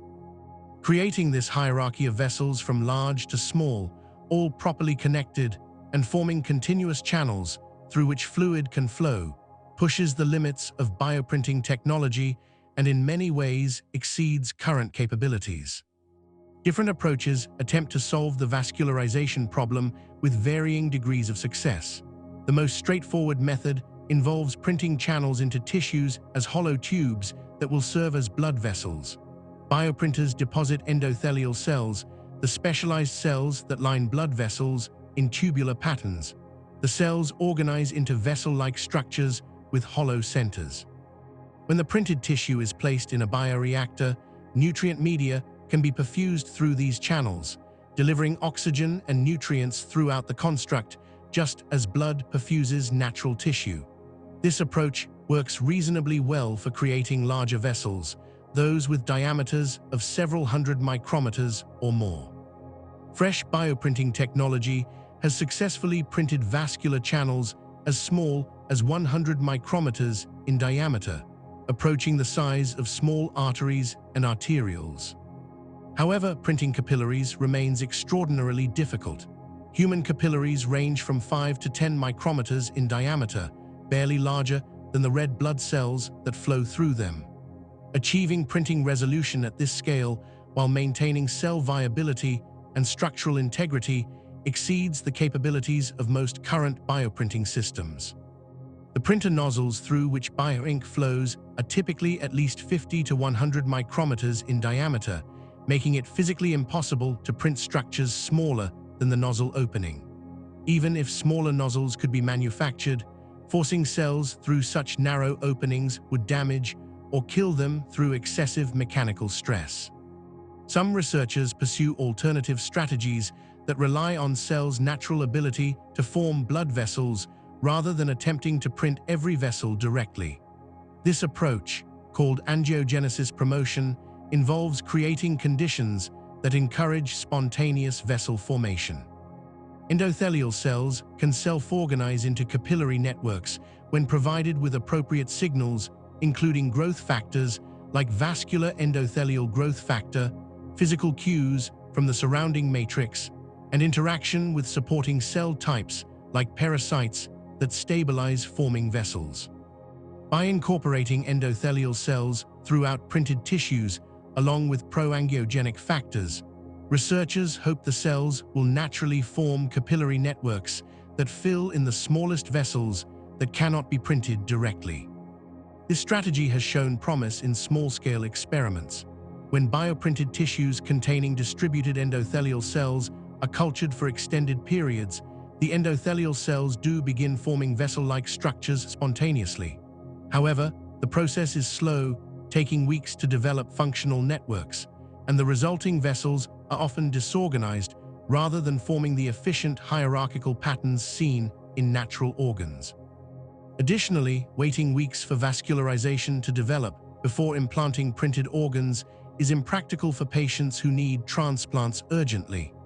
The approach may work better as a hybrid strategy where major vessels are printed directly to provide a framework, and capillaries develop spontaneously to fill in the finest branches. Prevascularization represents another approach where printed tissues are allowed to develop blood vessels before implantation. The printed construct is cultured in a bioreactor with nutrients perfused through printed vascular channels. Over time, additional vessels sprout and branch from the main channels, gradually creating more extensive networks.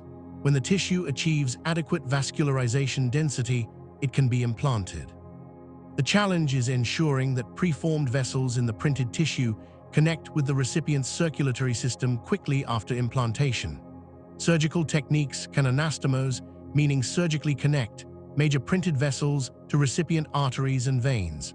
But relying on natural inosculation, the process where small vessels from separate networks grow together and fuse, is slow and unreliable. The time gap between implantation and vascularization is particularly problematic. Studies show that implanted tissue constructs require 1 to 2 weeks for complete vascularization by vessels growing in from the host. During this period, cells in the center of constructs larger than a few millimeters lack adequate oxygen and nutrient supply. Many cells die before host vessels reach them. This limits the size of successfully transplantable tissue-engineered constructs to relatively thin structures like skin or cartilage that can be supplied by diffusion from blood vessels growing in from the edges.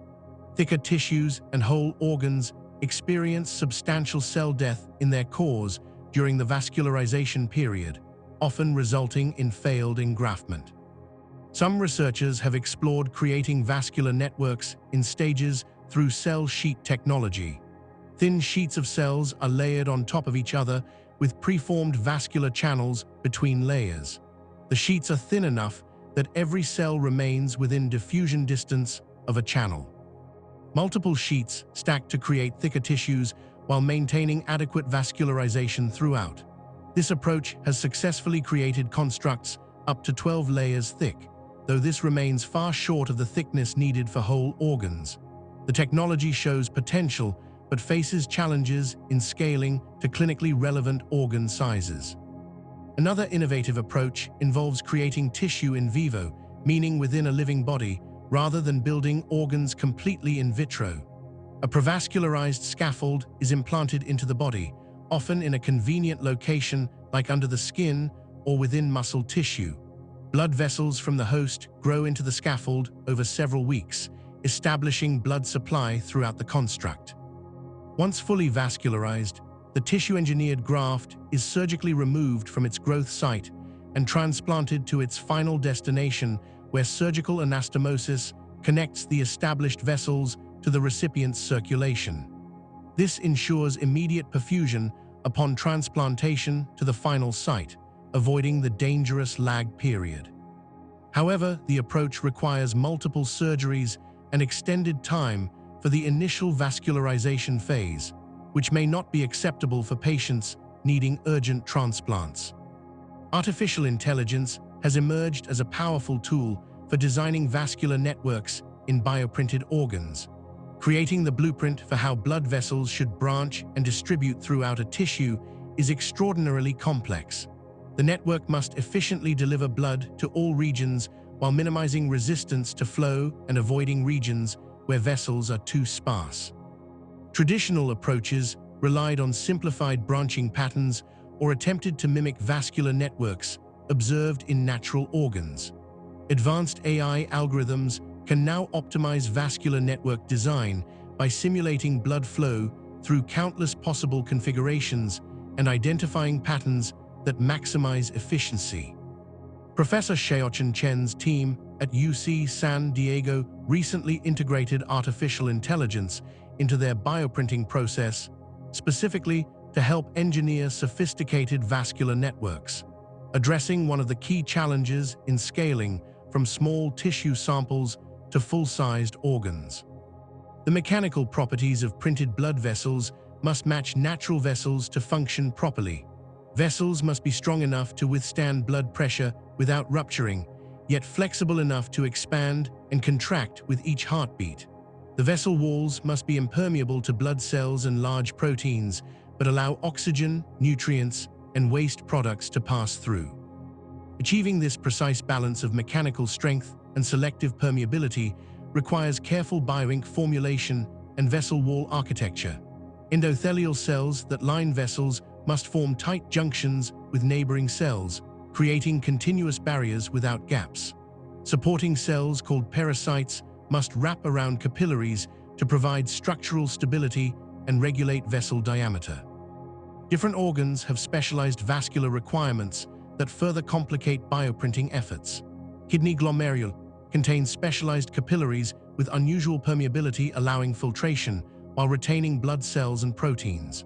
The filtration barrier consists of 3 layers including fenestrated endothelium with tiny pores, a basement membrane, and podocytes with intricate foot processes, all working together to achieve precise molecular selectivity. Recreating this complex structure through bioprinting represents an enormous challenge. Liver sinusoids are uniquely leaky capillaries that allow direct contact between blood and hepatocytes, enabling the extensive exchange of molecules needed for liver function.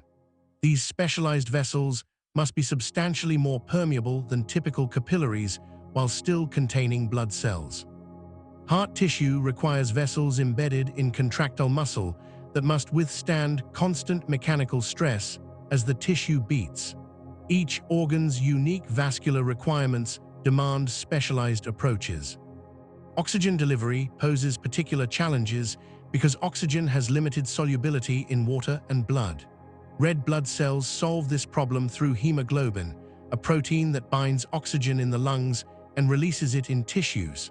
Bioprinted organs in bioreactors are typically perfused with cell culture media rather than blood, and this media lacks red blood cells. Without hemoglobin to carry oxygen, the media can only dissolve limited amounts of oxygen, making it harder to supply adequate oxygen to thick tissues. Some researchers add oxygen-carrying molecules to perfusion media or use pure oxygen in gas mixtures to increase oxygen availability.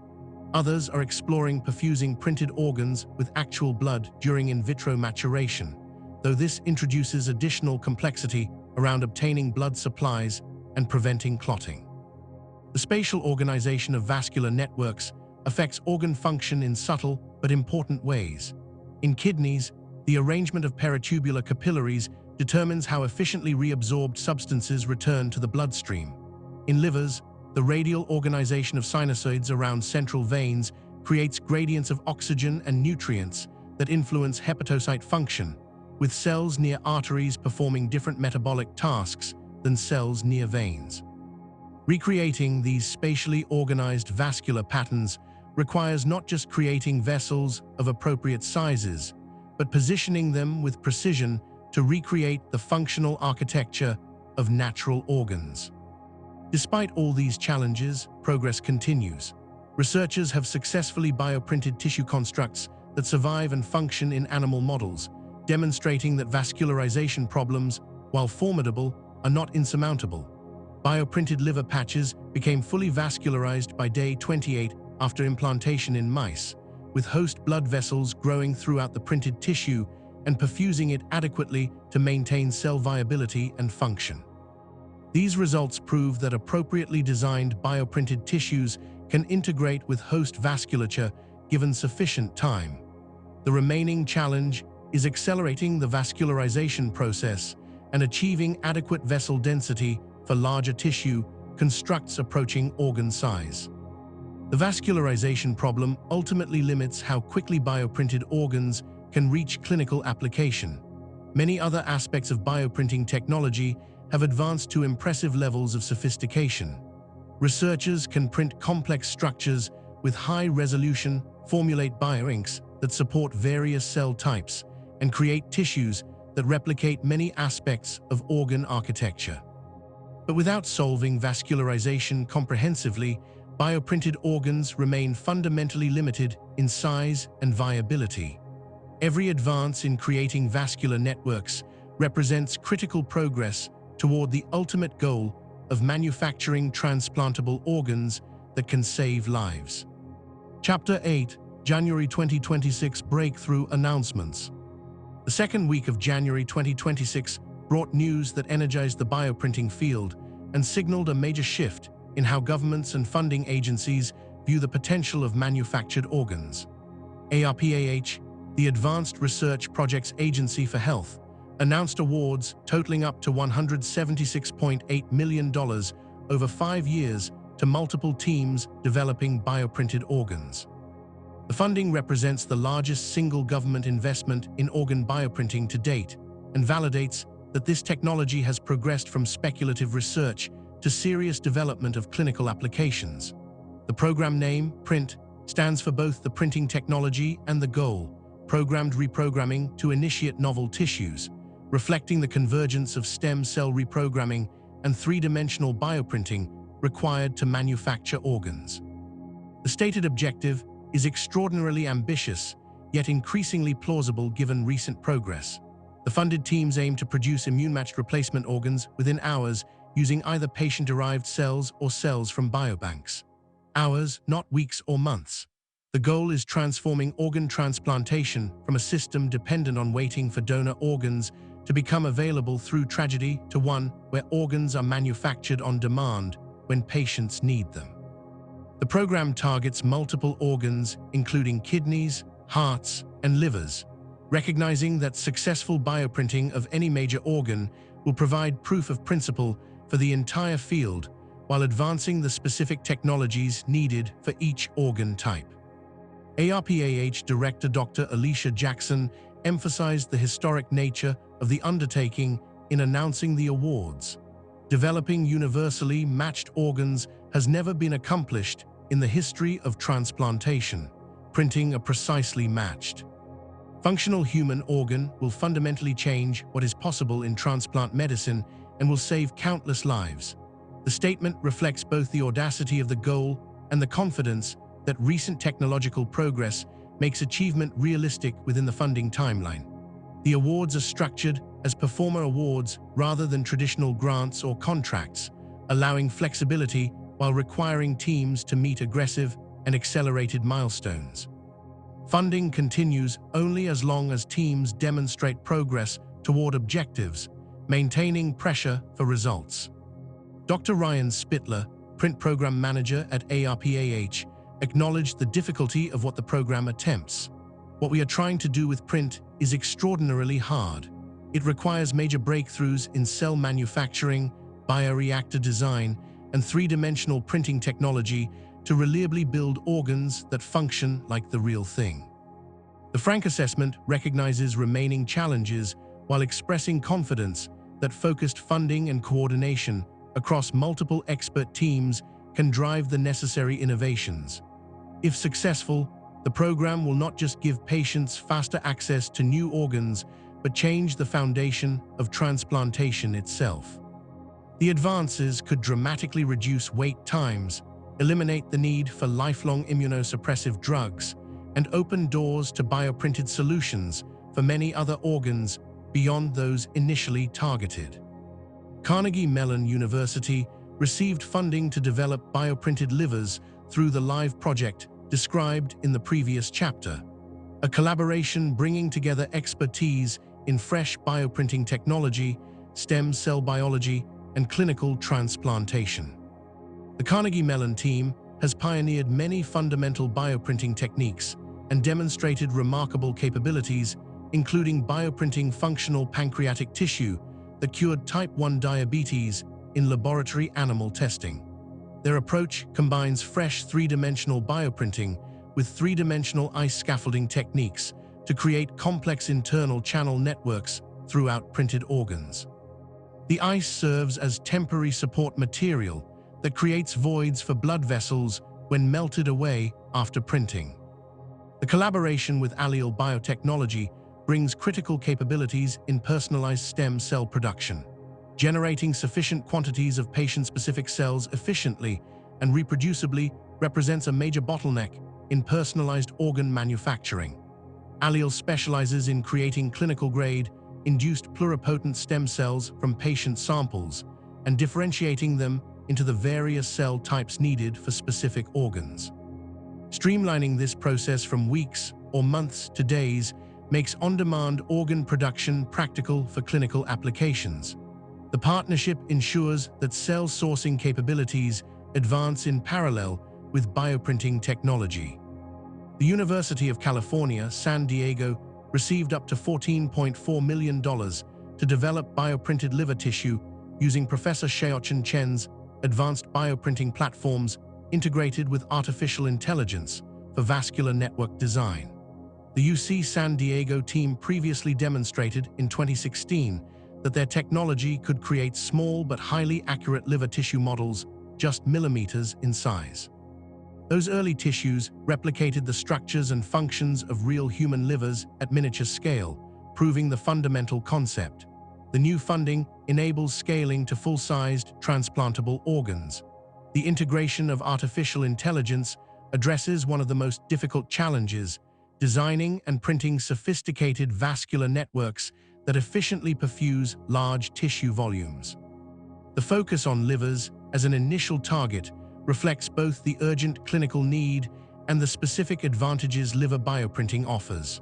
More than 12,000 patients currently wait for liver transplants in the United States alone. Many die waiting because donor organs are insufficient to meet demand. The liver's natural regenerative capacity creates opportunities for temporary support organs that maintain patients through acute crises while their own livers recover, a less demanding application than permanent replacement organs that must function indefinitely. Success with temporary liver support could save thousands of lives annually while researchers continue working toward permanent solutions. Other institutions receiving ARPAH funding bring complementary expertise spanning the range of technologies and disciplines required for successful organ bioprinting. The program intentionally supports multiple approaches and multiple organs, recognizing that competition and parallel development paths increase the likelihood of success.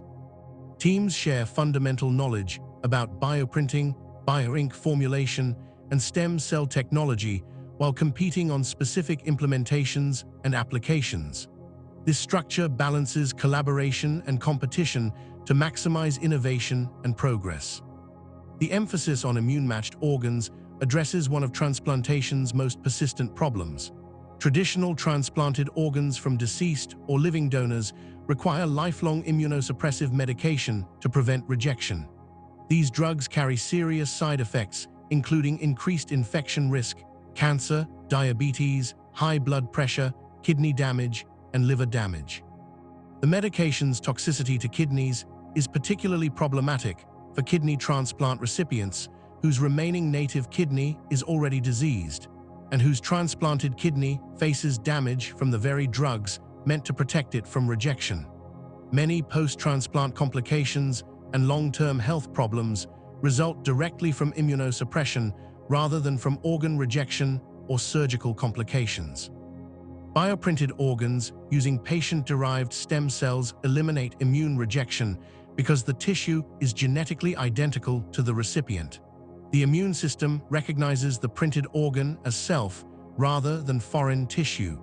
No immunosuppression is needed, avoiding all the associated toxicity and complications. For patients, this means freedom from daily medications, regular blood testing to monitor drug levels, and the constant balancing act between adequate immunosuppression to prevent rejection and excessive immunosuppression that causes dangerous side effects. The quality of life improvement would be substantial even beyond the obvious benefit of receiving a functioning organ. The alternative approach, using biobank cells to create universally matched organs, aims for even faster production timelines. Rather than waiting days or weeks for patient-specific stem cell generation, organs could be printed immediately from pre-existing cell lines maintained in biobanks. The concept resembles universal donor blood that can be given to patients without perfect matching. However, achieving true universal immune compatibility for solid organs is more complex than for blood. Blood type matching involves primarily the ABO and RH systems, relatively simple compared to the many compatibility factors relevant for organ transplantation, including human leukocyte antigens that vary substantially across individuals. Some strategies for creating universal donor cells involve genetic engineering to remove or mask the cell surface proteins that trigger immune recognition. If cells lack the molecular markers that immune systems use to distinguish self from foreign, they might be invisible to immune rejection mechanisms. This remains an active research area with challenges around ensuring edited cells function normally and do not cause unintended problems. Other approaches identify donors whose tissue types match significant portions of the population, creating cell banks that, while not truly universal, provide good matches for many potential recipients. A limited number of carefully selected cell lines might cover the majority of patients requiring transplants. The January 2026 ARPAH announcements also highlighted the broader context of American leadership in biotechnology and biomedical innovation. The substantial government investment signals recognition that bioprinting and regenerative medicine represent critical strategic areas where maintaining leadership creates both health benefits and economic advantages.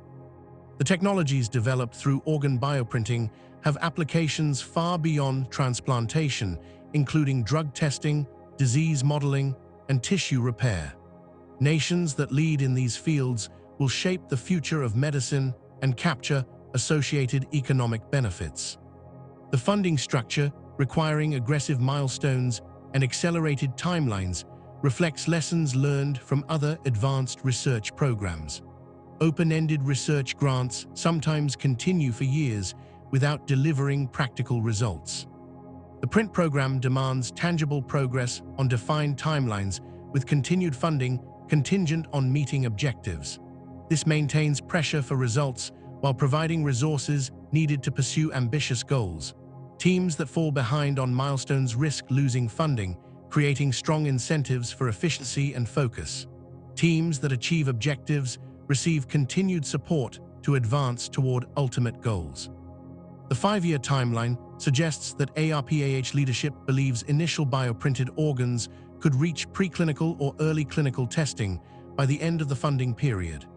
5 years is remarkably short for developing completely new medical treatments, but the foundation has been laid through decades of prior research in tissue engineering, stem cells, and bioprinting.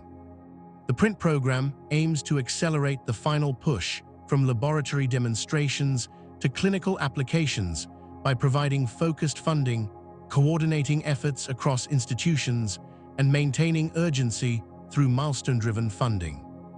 The specific focus on producing organs within hours addresses a critical limitation of personalized organ approaches. Patients experiencing acute organ failure cannot wait weeks or months for custom organs to be grown. They need interventions immediately. If bioprinted organs can be produced in hours from biobank cells, they become practical options for emergency situations. This timeline requirement drives innovations in every aspect of the process, including rapid stem cell differentiation, fast bioprinting, accelerated tissue maturation, and streamlined quality control testing. Each step must be optimized and accelerated while maintaining safety and efficacy. Public awareness of the ARPAH announcements remains limited despite the potentially revolutionary implications. The awards were covered in scientific and medical news outlets, but received little attention in mainstream media. This reflects both the specialized nature of the technology and the fact that bioprinted organs remain future possibilities rather than current realities. As the funded projects progress and deliver results, attention will increase. The first clinical trials of bioprinted organs will generate substantial public interest and media coverage. Success stories of patients receiving bioprinted organs will humanize the technology and build support for continued investment. The January 2026 announcements mark a pivotal moment in the history of organ bioprinting, the transition from primarily academic research to serious development of clinical applications backed by substantial government investment. The technology remains challenging with major hurdles still to overcome, but the trajectory is clear. Multiple well-funded expert teams are racing toward the same goal of manufacturing transplantable human organs. The convergence of advances in stem cell technology, bioprinting hardware and techniques, bioink formulations, vascularization strategies, and bioreactor design creates realistic pathways to success. Within the next 5 to 10 years, bioprinted organs will likely begin appearing in clinical trials. Within the following decade, they may become standard treatment options for organ failure. The transformation from system based on scarcity to one based on manufacturing has begun. Chapter 9: Immune Rejection and Compatibility. The human immune system exists to identify and destroy anything foreign to the body, a critical defense against bacteria, viruses, parasites, and cancer cells. This sophisticated surveillance network constantly monitors for molecular patterns that distinguish self from non-self. When foreign material is detected, immune responses mobilize with devastating effectiveness, deploying antibodies, killer T cells, and inflammatory mediators that attack and eliminate the invader. This biological imperative to destroy foreign tissue creates the central challenge of organ transplantation. A transplanted organ, unless it comes from an identical twin, is recognized as foreign tissue. The immune system responds exactly as it evolved to respond, by mounting attacks to destroy and reject the transplant. The discovery of immune rejection as the primary barrier to transplantation came through hard experience in the early years of the field. Initial kidney transplants in the 1950s between non-identical individuals failed rapidly as recipients' immune systems attacked the foreign organs. The transplanted kidneys functioned briefly, sometimes for weeks, before rejection destroyed them. Recipients experienced fever, pain, declining kidney function, and eventual organ failure. The only successful transplants occurred between identical twins whose genetic identity meant the recipient's immune system recognized the donor organ as self. This revealed that the surgical techniques and organ preservation methods were adequate, but immune rejection remained an insurmountable obstacle for transplants between non-identical individuals. Understanding the molecular basis of immune recognition enabled development of strategies to prevent rejection. The major histocompatibility complex, called human leukocyte antigen, or HLA in humans, comprises a set of genes encoding proteins displayed on cell surfaces throughout the body. Each person's HLA type is inherited from their parents and is almost unique, like a molecular fingerprint identifying that individual's tissues. Immune system T cells are trained during development to recognize self-HLA patterns and ignore them while attacking cells with foreign HLA types. When an organ with different HLA proteins is transplanted, T cells recognize the foreign HLA and initiate rejection responses. Organ allocation systems attempt to match donor and recipient HLA types as closely as possible, though perfect matches are rare except between siblings. 6 major HLA genes, 3 inherited from each parent, determine compatibility.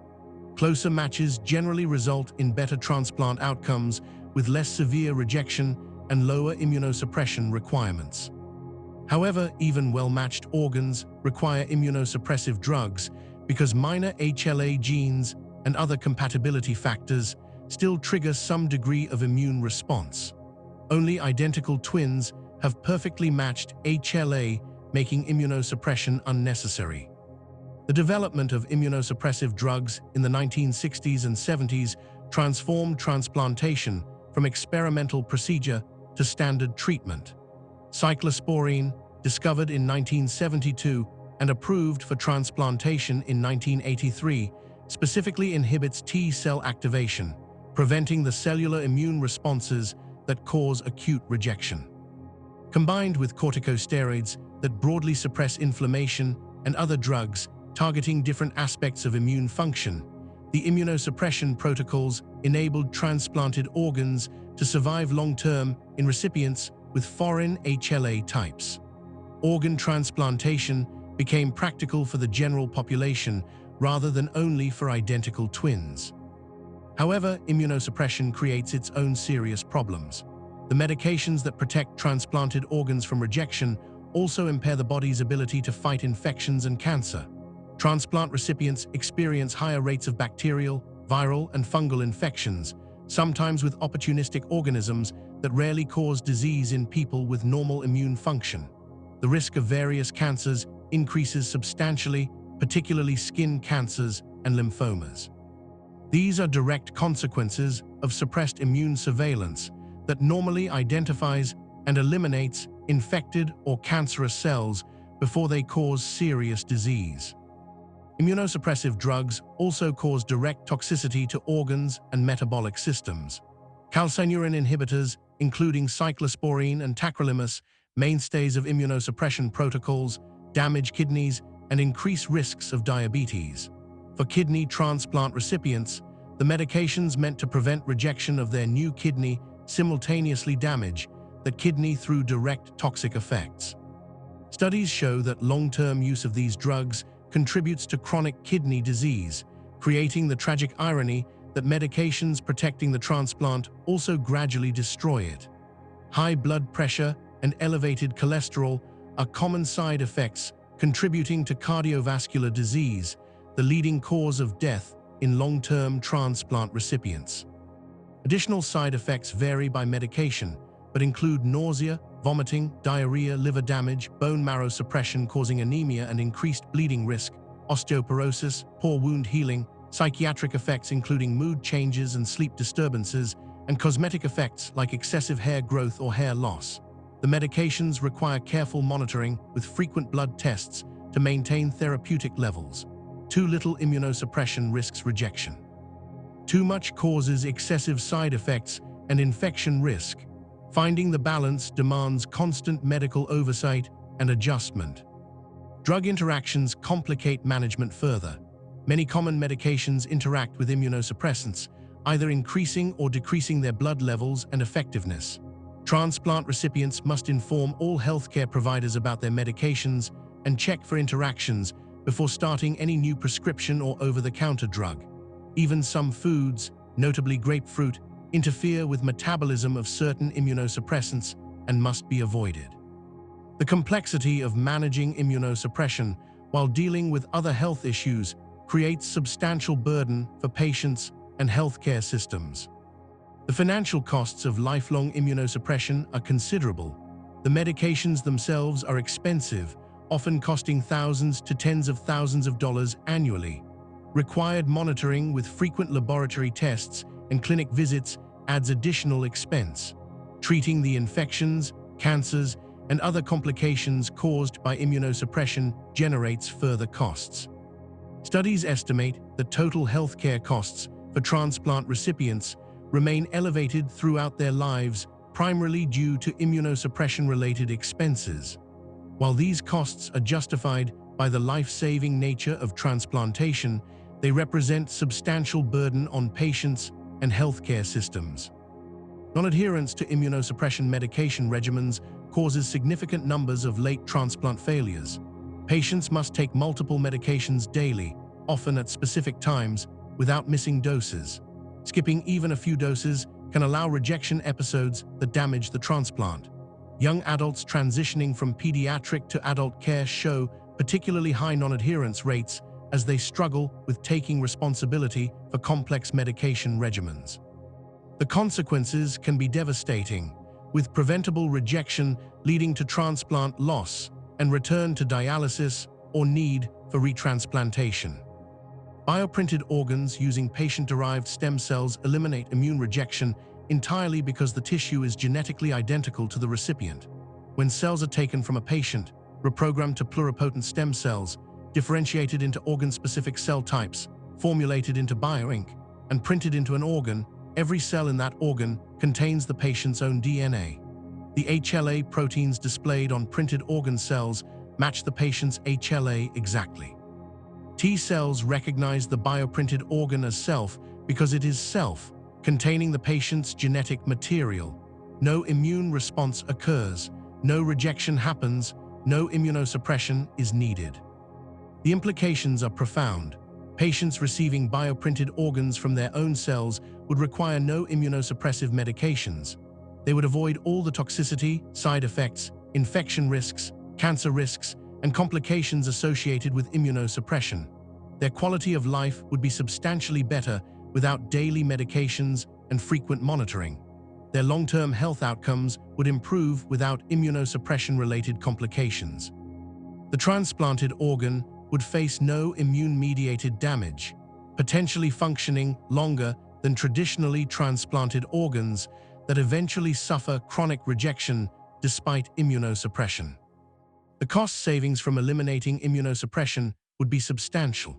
The medications, monitoring, and treatment of complications cost tens of thousands of dollars per patient annually. Over decades, these costs accumulate to hundreds of thousands of dollars per patient. Multiply by the roughly 200,000 people currently living with transplanted organs in the United States, and the total costs of immunosuppression run into billions of dollars annually. Bioprinted organs from patient cells would eliminate most of these costs, making the technology economically attractive even if the initial organ production costs are significant. The timeline for generating patient-specific cells poses challenges for emergency situations. The process of obtaining patient samples, reprogramming cells to pluripotency, expanding cell numbers, differentiating into needed cell types, formulating bioinks, printing the organ, and allowing maturation in bioreactors takes weeks at minimum under current protocols. Patients experiencing acute organ failure cannot wait weeks for custom organs.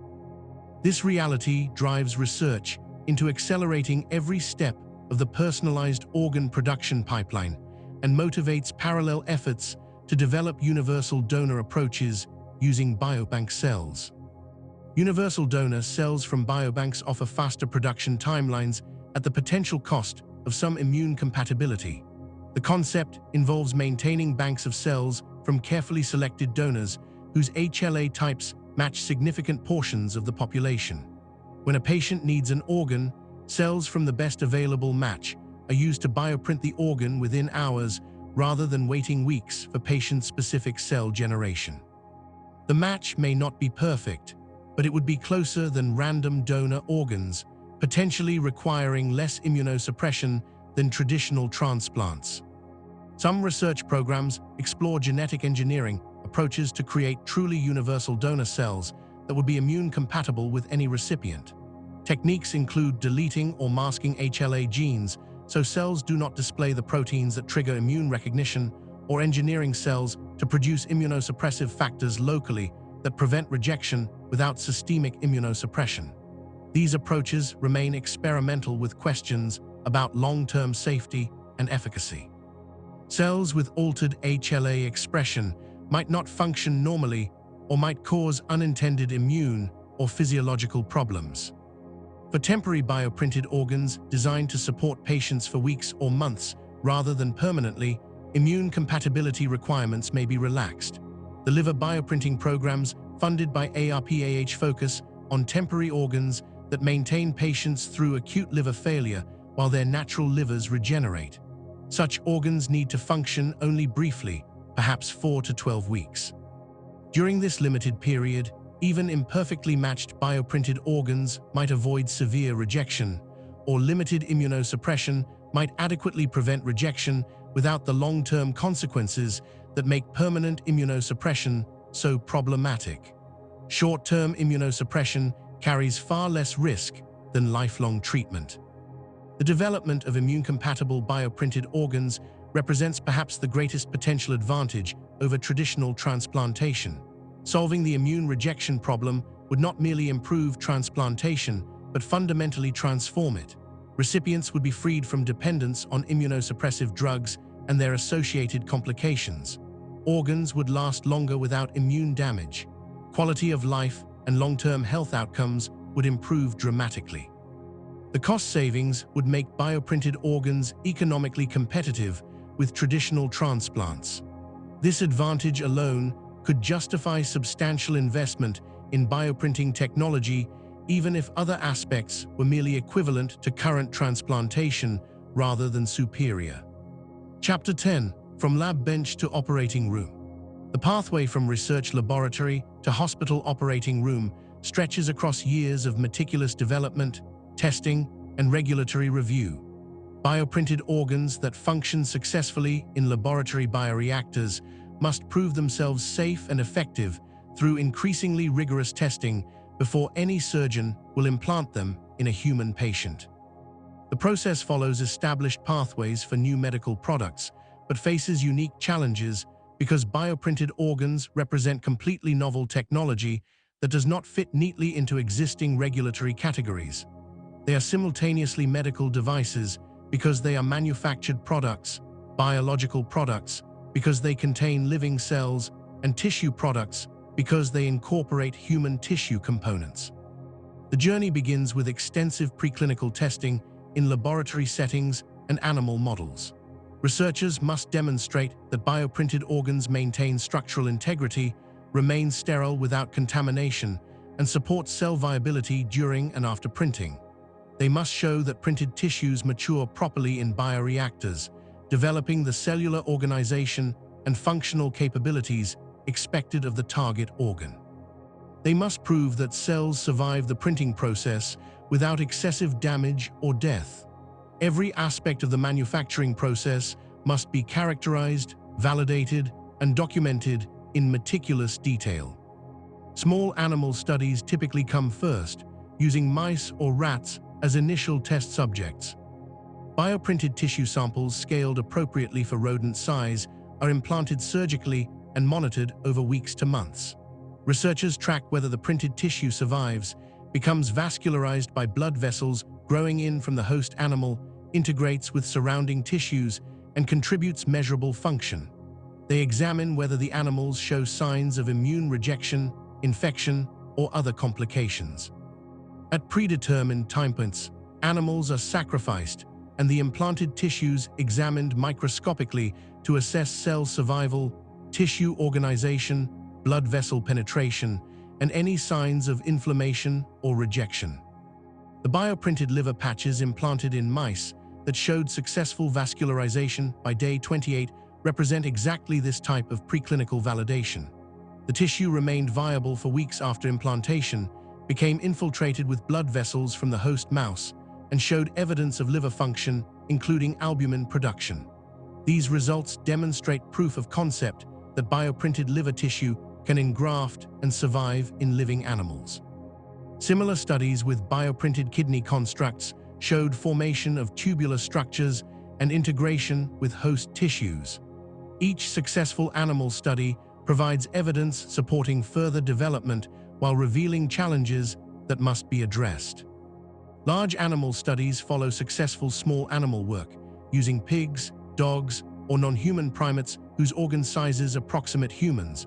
These studies test whether bioprinted organs can be scaled to clinically relevant sizes and whether surgical techniques for implantation translate to larger subjects. A kidney bioprinted for a mouse weighs milligrams. A kidney for a pig weighs tens of grams. A kidney for an adult human weighs approximately 150 grams. The scaling challenge encompasses not just physical size, but also printing time, cell quantities, vascularization strategies, and mechanical properties that must support larger tissue masses. Surgical implantation procedures must be developed and refined through these animal studies. For kidney transplants, surgeons place the new kidney in the lower abdomen rather than the natural kidney location, connecting its blood vessels to major arteries and veins in the pelvis and attaching its ureter to the bladder. The surgery typically takes 3 to 4 hours and leaves the patient's original kidneys in place unless they are causing complications. Liver transplants are more complex, requiring removal of the diseased liver and placement of the donor liver in the same anatomical position, with surgical connections to multiple blood vessels and the bile duct system.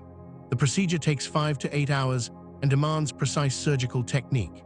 These same procedures would be used for bioprinted organs, but surgeons must gain experience with handling printed tissues that may have different mechanical properties than natural organs.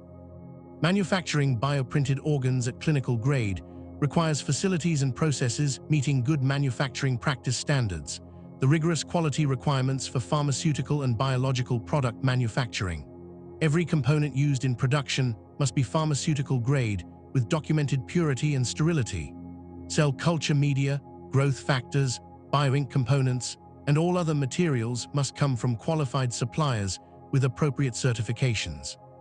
The manufacturing facility itself must maintain sterile environments with controlled air quality, temperature, humidity, and other parameters that could affect product quality. Equipment qualification ensures that bioprinters, bioreactors, and other manufacturing equipment perform consistently within specifications. Installation qualification verifies that equipment is installed correctly. Operational qualification confirms that equipment operates properly across its full range of settings. Performance qualification demonstrates that equipment produces acceptable results when used for actual manufacturing. The entire bioprinting process, from cell thawing through printing to bioreactor maturation, must be validated, meaning demonstrated, to reproducibly produce organs meeting predefined quality specifications. Process validation requires manufacturing multiple batches of bioprinted organs under realistic conditions and showing that every batch meets quality standards. Variability must be minimized so that organs printed on different days using different batches of cells and bioink are functionally equivalent. This reproducibility is challenging because biological systems inherently show more variability than purely mechanical or chemical manufacturing. Cells from different donors or expansion batches may behave slightly differently. Small changes in temperature or timing can affect cell behavior. Achieving the consistency required for clinical manufacturing demands extensive optimization and tight process control. Quality control testing examines each manufactured organ before release for clinical use. Sterility testing ensures no bacterial or fungal contamination is present. Cell viability testing confirms that adequate percentages of cells remain alive. Structural testing, using imaging and mechanical measurements, verifies that the organ has correct size, shape, and mechanical properties. Functional testing, appropriate to the organ type, assesses whether it performs expected physiological tasks. For kidneys, this might include measuring filtration capability and selective reabsorption. For livers, it could involve testing albumin production and drug metabolism. Only organs passing all quality control specifications would be released for transplantation. Traceability requirements mandate complete documentation of every manufacturing step for every organ produced. Each organ must be traceable back to the specific lots of cells, bioinks, and other materials used in its production.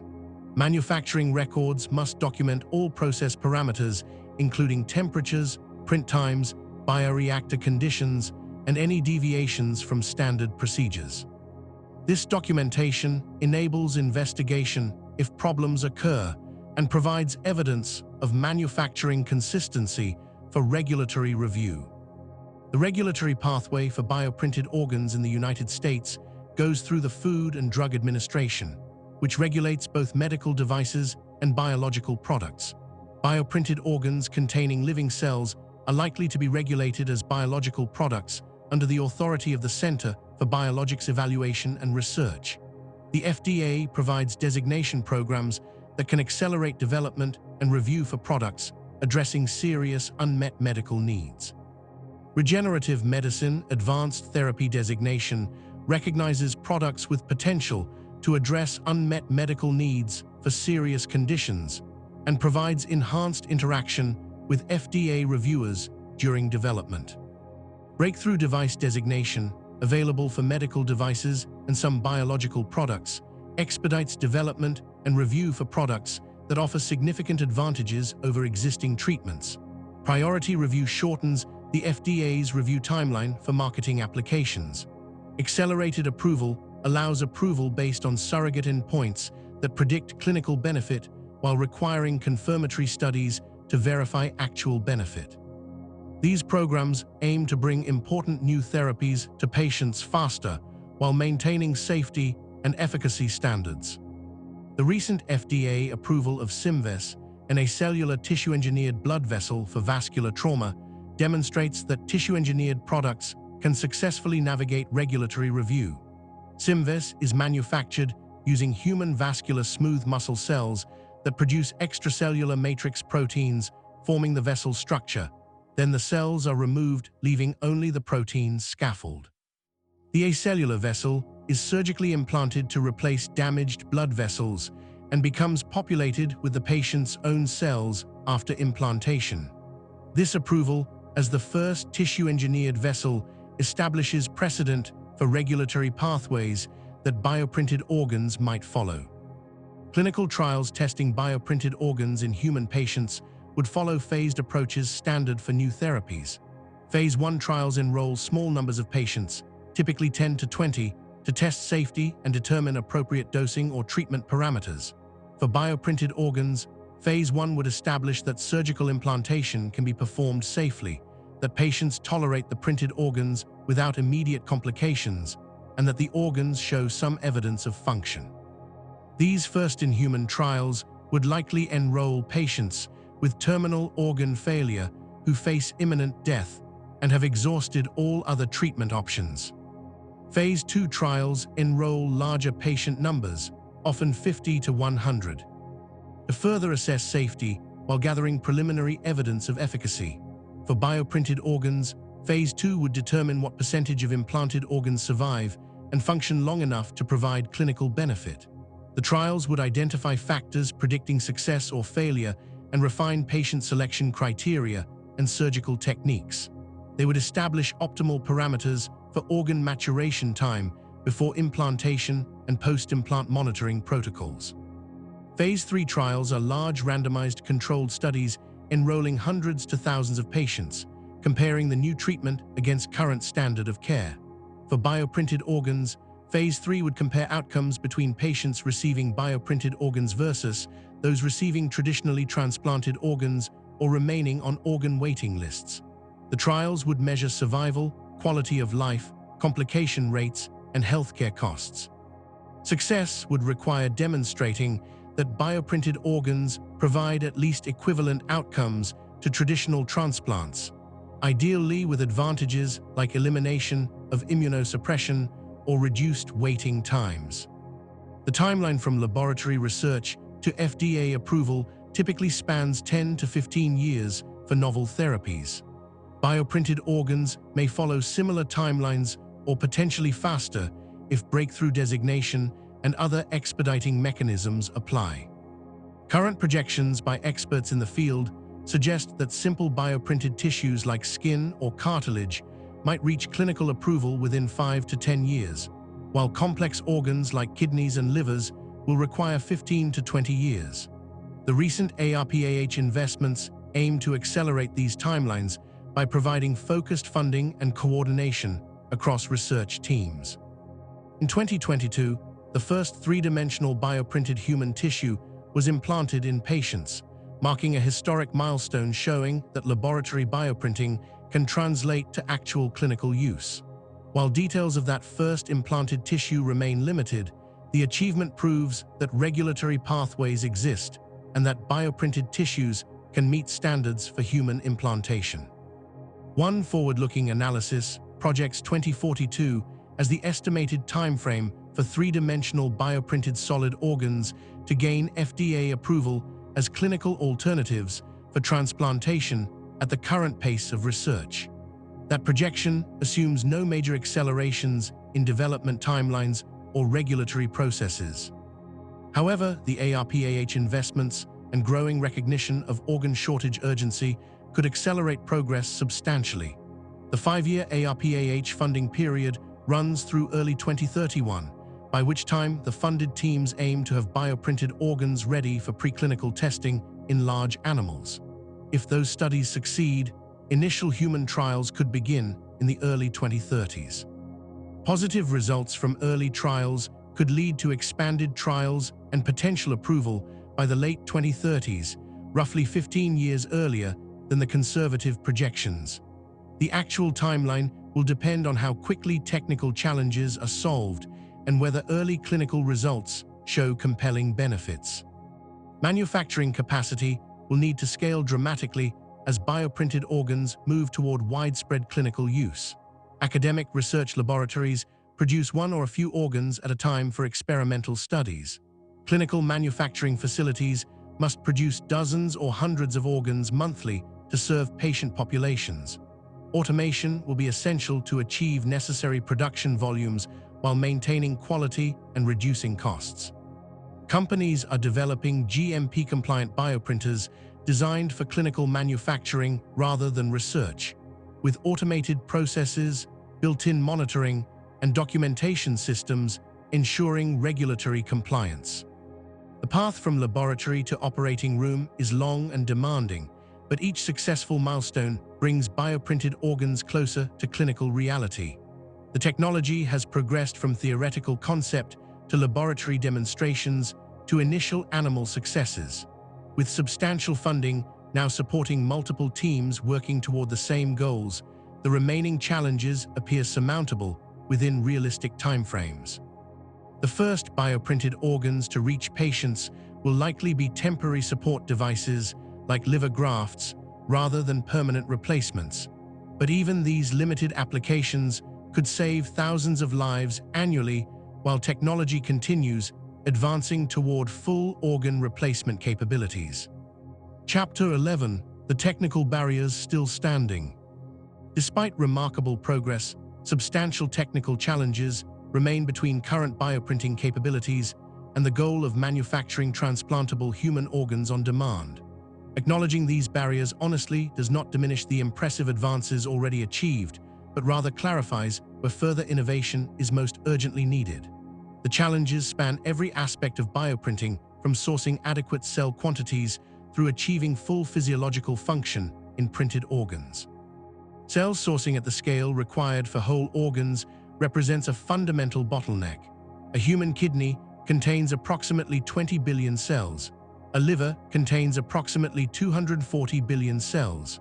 Growing these enormous cell quantities from patient-derived samples takes weeks to months using current cell culture techniques. Even using large-scale bioreactors optimized for cell expansion, achieving billions of cells requires multiple passages where cells are allowed to grow and multiply, then subdivided and regrown repeatedly.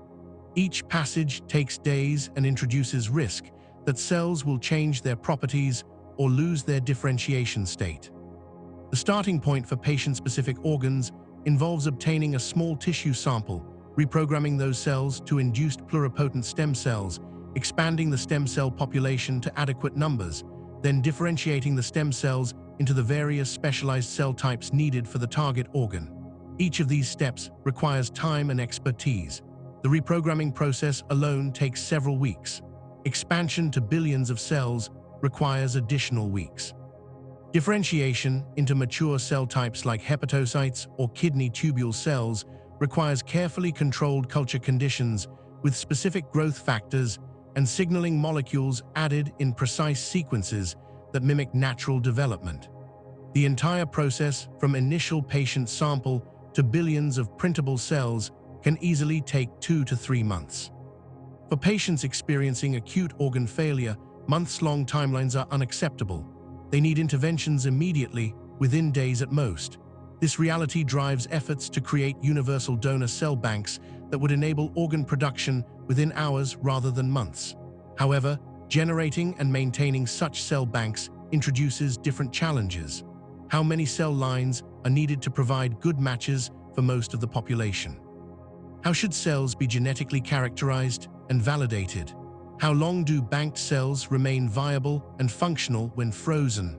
Can frozen cells be thawed and immediately used for bioprinting, or do they require recovery periods in culture before printing? The mechanical stress of bioprinting damages or kills a percentage of cells passing through printer nozzles. Cells are soft biological structures surrounded by fragile membranes. Forcing them through narrow openings subjects them to shear stress that can rupture membranes or damage internal structures. The damage varies with nozzle size, printing pressure, bioink viscosity, and cell type. Some cell types tolerate the stress better than others. Hepatocytes and kidney cells, both relatively large and irregular in shape, are particularly vulnerable to mechanical damage during printing. Maintaining cell viability above 90% through the printing process requires careful optimization of all parameters. The printing time for organ-sized structures introduces additional cell viability challenges. Printing complex tissues with high resolution takes hours or even days, as printer heads meticulously deposit bioink layer by layer. Cells loaded into printer cartridges at the beginning of a long print run spend many hours waiting before being deposited. During this time, they lack optimal nutrients and oxygen, experiencing stress that reduces viability. Cells printed early and then sitting within printed structures while the remainder of the organ is completed also face extended periods without adequate support. Strategies to address this include printing multiple regions simultaneously using multiple print heads, perfusing partially completed prints with nutrient media during the printing process, and developing faster bioprinting techniques that reduce total print times. Structural integrity during and after printing poses mechanical engineering challenges. Printed structures must support their own weight without collapsing. Each layer must bond adequately to layers below it, creating continuous cohesive tissue rather than stacked sheets that might separate. The bioink must transition from liquid during printing to solid after deposition quickly enough to maintain shape, but not so quickly that it clogs printer nozzles. Achieving appropriate mechanical properties requires balancing factors that often work against each other. Increasing bioink stiffness improves structural integrity but makes the material harder to print and less favorable for cell survival. Reducing stiffness helps cells but risks structural collapse. Achieving adequate mechanical strength while maintaining biocompatibility represents a fundamental materials science challenge. Natural organs have mechanical properties precisely tuned through evolution to support their functions. Kidneys are soft enough to allow blood flow through delicate capillaries, but resilient enough to withstand being compressed against the abdominal wall. Livers must be firm enough to maintain structure, but soft enough to allow continual blood perfusion and expansion during metabolic activity. Hearts must be strong enough to generate contraction forces, but flexible enough to fill and empty with each heartbeat. Bioinks must replicate these sophisticated mechanical properties using materials that also support cell survival and function. Print resolution limitations constrain how accurately bioprinted structures can replicate natural organ architecture. Current bioprinters typically achieve resolutions of 50 to 100 micrometers, meaning they can create features at least this large, but not smaller. This resolution is adequate for printing major blood vessels and gross organ structure, but insufficient for capillaries that are 5 to 10 micrometers in diameter, or for replicating the finest architectural details of tissues. The glomerular filtration barrier in kidneys involves structures at the nanometer scale, thousands of times smaller than current bioprinting resolution. While cells can self-organize to create some fine structures that cannot be printed directly, significant architectural features remain beyond current capabilities. Maintaining printed organs viable during maturation in bioreactors before implantation requires sophisticated life support systems. The bioreactors must perfuse nutrient media through vascular channels at appropriate flow rates and pressures, maintain precise temperature and pH, provide adequate oxygen while removing carbon dioxide and other waste products, and supply growth factors and hormones that support tissue maturation. Sensors throughout the bioreactor monitor conditions continuously, and control systems adjust parameters to maintain optimal environments. Despite best efforts, cells in bioreactors experience stress from suboptimal conditions compared to their natural environments inside living bodies. The maturation process itself remains incompletely understood. Printed organs emerge from bioprinters as assemblies of cells in bioink scaffolds. They must transform into functional tissues through processes of cell reorganization, intercellular connection formation, matrix remodeling, and development of specialized cellular structures. This maturation partially recapitulates natural organ development, but occurs in artificial bioreactor environments rather than inside developing embryos, with all the complex signaling and support systems evolution has optimized. How long must printed organs mature before they are ready for implantation? What conditions optimize maturation? How can researchers tell when an organ has matured sufficiently? These questions lack definitive answers. Achieving true physiological function in bioprinted organs represents the greatest challenge. Creating structures that look like organs is far easier than creating organs that work like natural organs. A bioprinted kidney must filter blood at appropriate rates, selectively reabsorb valuable nutrients while excreting waste products, regulate electrolyte concentrations precisely, respond to hormonal signals, produce hormones including erythropoietin that stimulates red blood cell production and maintain acid-base balance. Current bioprinted kidney tissues show some of these functions in simplified forms, but none achieve anything approaching complete kidney functionality. The gap between structural similarity and functional equivalence may be the most difficult obstacle to overcome. Printing cells in arrangements resembling natural organs provides necessary but insufficient conditions for function. The cells must also differentiate fully into mature functional states, organize themselves into proper tissue architecture, establish appropriate intercellular communications, and respond normally to physiological signals. Much of this occurs naturally during normal development, but may not happen properly in printed tissues developing in artificial conditions. Strategies to promote functional maturation include exposing printed tissues to mechanical forces they would experience in the body, perfusing them with blood rather than cell culture media, and co-culturing multiple cell types together so they can exchange signals that promote maturation. The complexity of natural organs surpasses what seems initially apparent. Organs are not homogeneous tissues, but rather organized assemblies of multiple specialized cell types arranged in precise spatial patterns.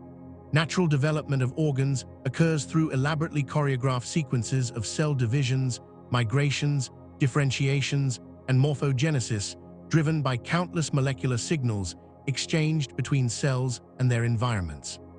Recapitulating this complexity through bioprinting requires understanding and controlling factors that scientists are only beginning to comprehend. Some researchers question whether bioprinting alone can achieve the sophistication needed for fully functional organs, or whether hybrid approaches combining bioprinting with natural developmental processes might be necessary. For example, printing simplified organ templates and then allowing cells to self-organize and mature in vivo rather than in bioreactors could leverage natural regenerative processes to achieve functionality that is difficult to replicate in vitro. This approach accepts that complete control over every aspect of organ development may be unrealistic, instead creating conditions that enable natural biological processes to complete organ formation. Cost represents a practical barrier that could limit accessibility even if technical challenges are solved. Bioprinting equipment is expensive, with clinical-grade bioprinters costing hundreds of thousands of dollars. The cells, bioinks, growth factors, and other biological materials are expensive. The specialized facilities meeting GMP standards require substantial capital investment. The personnel with expertise to operate the technology command high salaries. All these costs must be recovered through the prices charged for bioprinted organs. If bioprinted organs cost substantially more than traditional transplants, economic considerations could limit their adoption despite potential medical advantages. However, economic analyses comparing transplantation to ongoing dialysis show that transplants are cost-effective despite high upfront costs. Kidney transplants cost approximately $133,000 initially plus $25,000 annually for immunosuppression, while dialysis costs approximately $90,000 annually. By the second year after transplant, cumulative costs favor transplantation, and over longer periods, the cost savings become substantial. Bioprinted organs that eliminate immunosuppression costs could be even more cost-effective than traditional transplants despite potentially higher initial production costs. The technical barriers facing bioprinting remain significant but not insurmountable.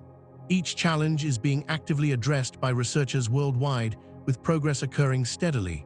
Cell sourcing limitations drive development of more efficient expansion techniques and universal donor strategies. Mechanical damage during printing motivates gentler printing methods. Structural integrity challenges push advances in bioink formulations. Print resolution limitations spur development of higher precision bioprinters. Maturation difficulties encourage better bioreactor designs. The gap between structure and function focuses attention on understanding and replicating developmental biology. Every barrier represents an opportunity for innovation that brings the field closer to ultimate goals. Chapter 12: Economic and ethical dimensions.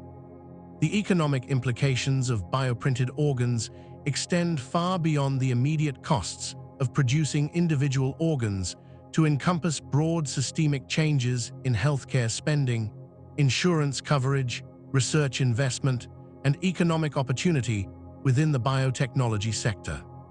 The shift from organ scarcity to organ manufacturing would fundamentally alter the economics of transplantation, creating winners and losers as new business models emerge and existing ones become obsolete. The direct production costs of bioprinted organs remain uncertain because the technology has not yet reached commercial manufacturing scale. Early estimates suggest that producing a bioprinted organ might cost between $50,000 and $200,000, depending on organ complexity and whether patient-specific or biobank cells are used. These figures reflect current research and small-scale production economics, with expensive materials, inefficient processes, and limited manufacturing volumes. As technology matures and production scales increase, costs should decline substantially through economies of scale, process optimization, and automation. Comparing bioprinted organ costs to alternatives requires considering total system costs rather than just initial purchase prices. Traditional kidney transplants cost approximately $133,000 for the surgery and first-year care. Deceased donor organs themselves have no purchase price since organ sales are illegal, but the costs of organ procurement, preservation, transportation, tissue typing, and allocation systems amount to tens of thousands of dollars per organ. Living donor transplants add the costs of donor surgery and recovery. Ongoing immunosuppression costs approximately $25,000 annually, accumulating to hundreds of thousands over decades. The alternative to transplantation is dialysis, which costs approximately $90,000 per year for hemodialysis and somewhat less for peritoneal dialysis. Patients wait an average of 3 to 5 years for kidneys, accumulating $270,000 to $450,000 in dialysis costs before transplant. Many patients die waiting, representing complete loss of the investment in their dialysis care, plus the incalculable cost of lost lives. Others suffer complications from long-term dialysis that increase costs further and worsen post-transplant outcomes. Economic analyses consistently show that kidney transplantation is cost-effective compared to continued dialysis, despite higher initial costs. A Swedish study found that over 3 years, kidney transplantation saves approximately €36,000 in the second year and €45,000 in the third year compared to dialysis. Over 10 years, transplantation avoids 66 to 79% of expected healthcare costs compared to dialysis, saving approximately €380,000 per transplanted patient. The United States healthcare system saves approximately $65,000 per year for each dialysis patient who receives a transplant. Bioprinted organs that eliminate immunosuppression could be even more cost-effective than traditional transplants. The $25,000 spent annually on immunosuppressive drugs represents obvious savings. Less obvious but potentially larger savings come from avoiding complications of immunosuppression, including infections, cancers, diabetes, and cardiovascular disease that generate substantial healthcare costs for diagnosis and treatment. Bioprinted organs that last longer because they face no immune rejection would reduce the need for retransplantation, avoiding repeated transplant surgeries and associated costs. The economic impact on organ procurement organizations and transplant coordinators merits consideration. These organizations employ thousands of people who manage donor identification, family counseling, organ recovery, preservation, allocation, and transportation. In 2024, these systems facilitated more than 48,000 transplants from 24,000 donors.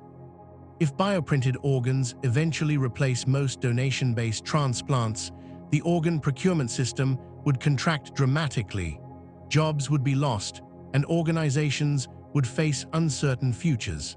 This represents significant economic disruption, even if the overall societal benefit is positive. Healthcare institutions have invested heavily in transplant programs that generate substantial revenue. Transplant centers compete for patients, surgeons, and prestige. The shift to bioprinted organs would not eliminate transplant surgery, but would change who provides organs and how they are sourced. New competitors might emerge, including biotechnology companies manufacturing organs and specialized bioprinting facilities. Traditional transplant centers would need to adapt by partnering with organ manufacturers or developing their own bioprinting capabilities. The competitive landscape would shift substantially. Insurance coverage policies will critically determine how quickly bioprinted organs become accessible to patients. Medicare covers approximately 80% of dialysis patients and most transplant procedures in the United States. Medicare's coverage decisions often establish precedents that private insurers follow. If Medicare approves coverage for bioprinted organs, adoption would accelerate rapidly. If coverage is denied or restricted, access would be limited to patients who can pay out of pocket or whose private insurance covers the procedures. The FDA approval process and demonstration of cost-effectiveness will influence coverage decisions. Early adoption phases inevitably raise equity concerns. New medical technologies typically become available first to wealthy patients in advanced medical centers before diffusing more broadly. Bioprinted organs will likely follow this pattern, potentially exacerbating existing healthcare disparities.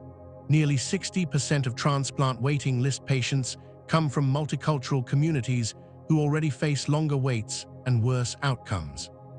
Ensuring that bioprinted organs become accessible to all patients who need them regardless of income, insurance status, race, or geography requires intentional policy choices and perhaps regulatory requirements for equitable access. International dimensions of bioprinted organ economics could be significant. Nations or companies that develop the technology first would gain competitive advantages in the growing global market for regenerative medicine. The United States currently leads in biomedical research and biotechnology commercialization, but other nations including China, Japan, South Korea, and several European countries have strong programs in tissue engineering and bioprinting. The ARPAH investments reflect strategic recognition that maintaining American leadership in this field creates both health benefits and economic advantages. Patent protections and intellectual property rights will shape the economics of bioprinted organs. Companies and universities developing key technologies seek patents covering their innovations in bioinks, printing methods, cell differentiation protocols, and other essential components. Patent holders can license their technologies to others or maintain exclusive control. Broad patent coverage could create monopolies where single companies control bioprinted organ production, potentially leading to high prices. Alternatively, cross-licensing arrangements where multiple patent holders share technologies could enable more competitive markets with multiple manufacturers producing organs. The ethical advantages of manufactured organs over donation-based transplantation are substantial and often underappreciated.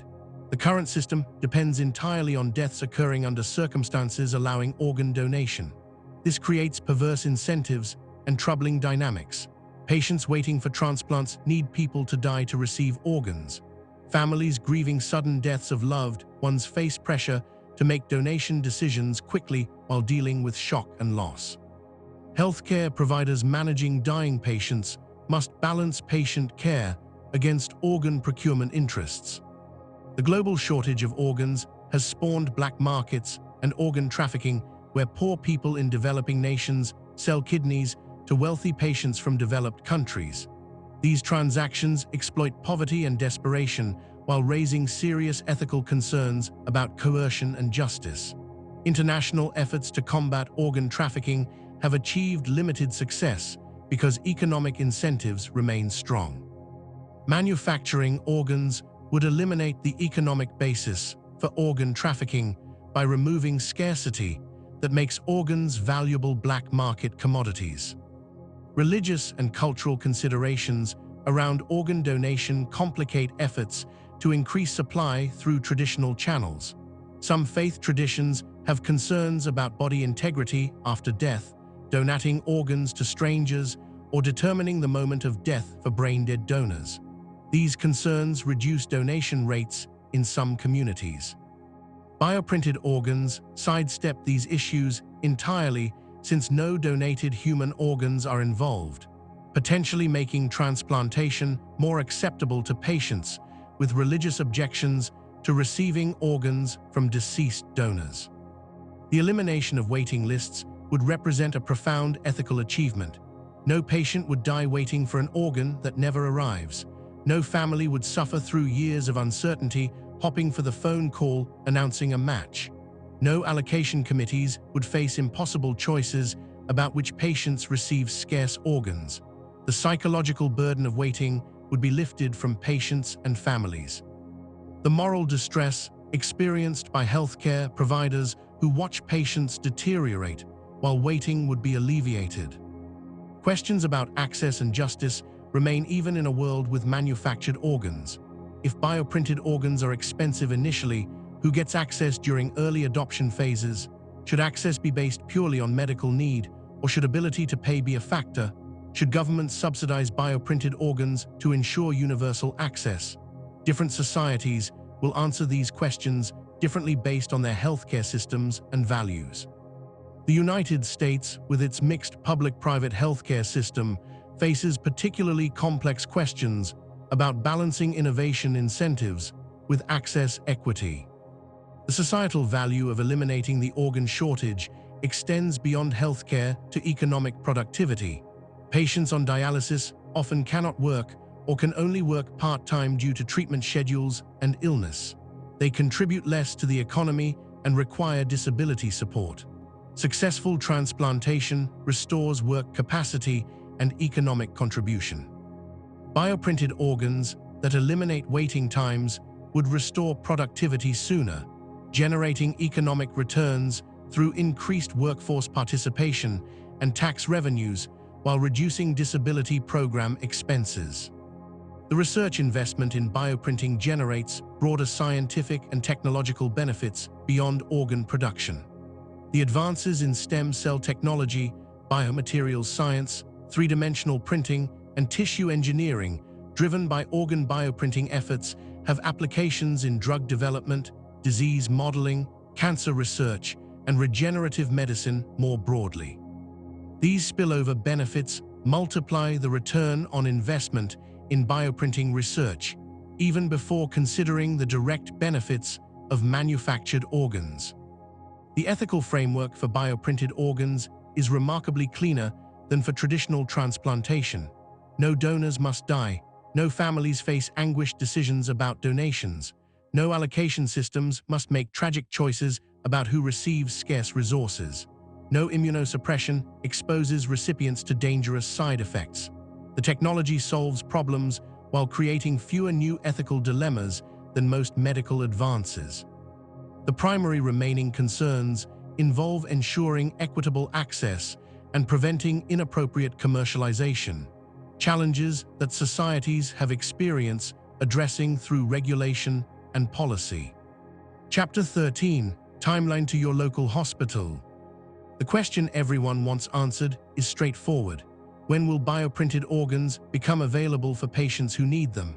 The answer is necessarily complex because different types of bioprinted tissues and organs will reach clinical use at different times, and availability will expand gradually from specialized research centers to widespread clinical practice over years or decades. Understanding the realistic timeline requires distinguishing between initial proof-of-concept demonstrations, limited clinical trials, regulatory approval, and widespread availability. Simple bioprinted tissues have already begun reaching patients, marking historic milestones that demonstrate the technology can meet regulatory standards for human use. In 2022, the first three-dimensional bioprinted human tissue was implanted in a patient, proving that the pathway from laboratory to clinic exists and can be successfully navigated. While specific details about that pioneering case remain limited, the achievement established crucial precedent. Regulatory agencies, including the FDA, have approved the procedures and oversight systems. Surgeons have developed techniques for implanting printed tissues. Hospitals have created protocols for managing patients receiving printed tissues. Skin represents the simplest tissue for bioprinting because it is relatively thin, allowing all cells to remain within diffusion distance of blood vessels without requiring complex internal vascular networks. Bioprinted skin patches for treating burns and chronic wounds appear likely to reach broader clinical use within the next 3 to 5 years. Multiple companies and research institutions have developed bioprinted skin products that closely mimic natural skin structure with epidermis and dermis layers containing appropriate cell types. The tissues integrate well with surrounding skin when implanted over wounds, becoming vascularized by blood vessels growing in from the edges and gradually remodeling into normal skin. Cartilage follows as another relatively simple target because it lacks blood vessels entirely in its natural state, eliminating vascularization as an obstacle. Bioprinted cartilage for repairing damaged joints could enter clinical use within 5 to 10 years. Researchers have successfully bioprinted cartilage with appropriate mechanical properties and cellular composition. The printed cartilage integrates with natural cartilage when implanted and maintains its structure under the mechanical loads joints experience. Clinical trials testing bioprinted cartilage for treating osteoarthritis and repairing sports injuries are progressing through early phases. Bone tissue represents another application where bioprinting shows near-term promise. Bone has excellent regenerative capacity and tolerates imperfect initial function while remodeling occurs. Bioprinted bone scaffolds seeded with patient cells could be used to repair large bone defects from trauma or tumor removal within 5 to 10 years. The printed constructs provide structural support immediately, while cells gradually replace the printed material with natural bone through normal remodeling processes. Unlike organs that must function perfectly from the moment of implantation, bone substitutes can be partially functional initially and improve over months as remodeling progresses. Blood vessels suitable for repairing vascular damage or creating access sites for dialysis appear achievable within similar timeframes.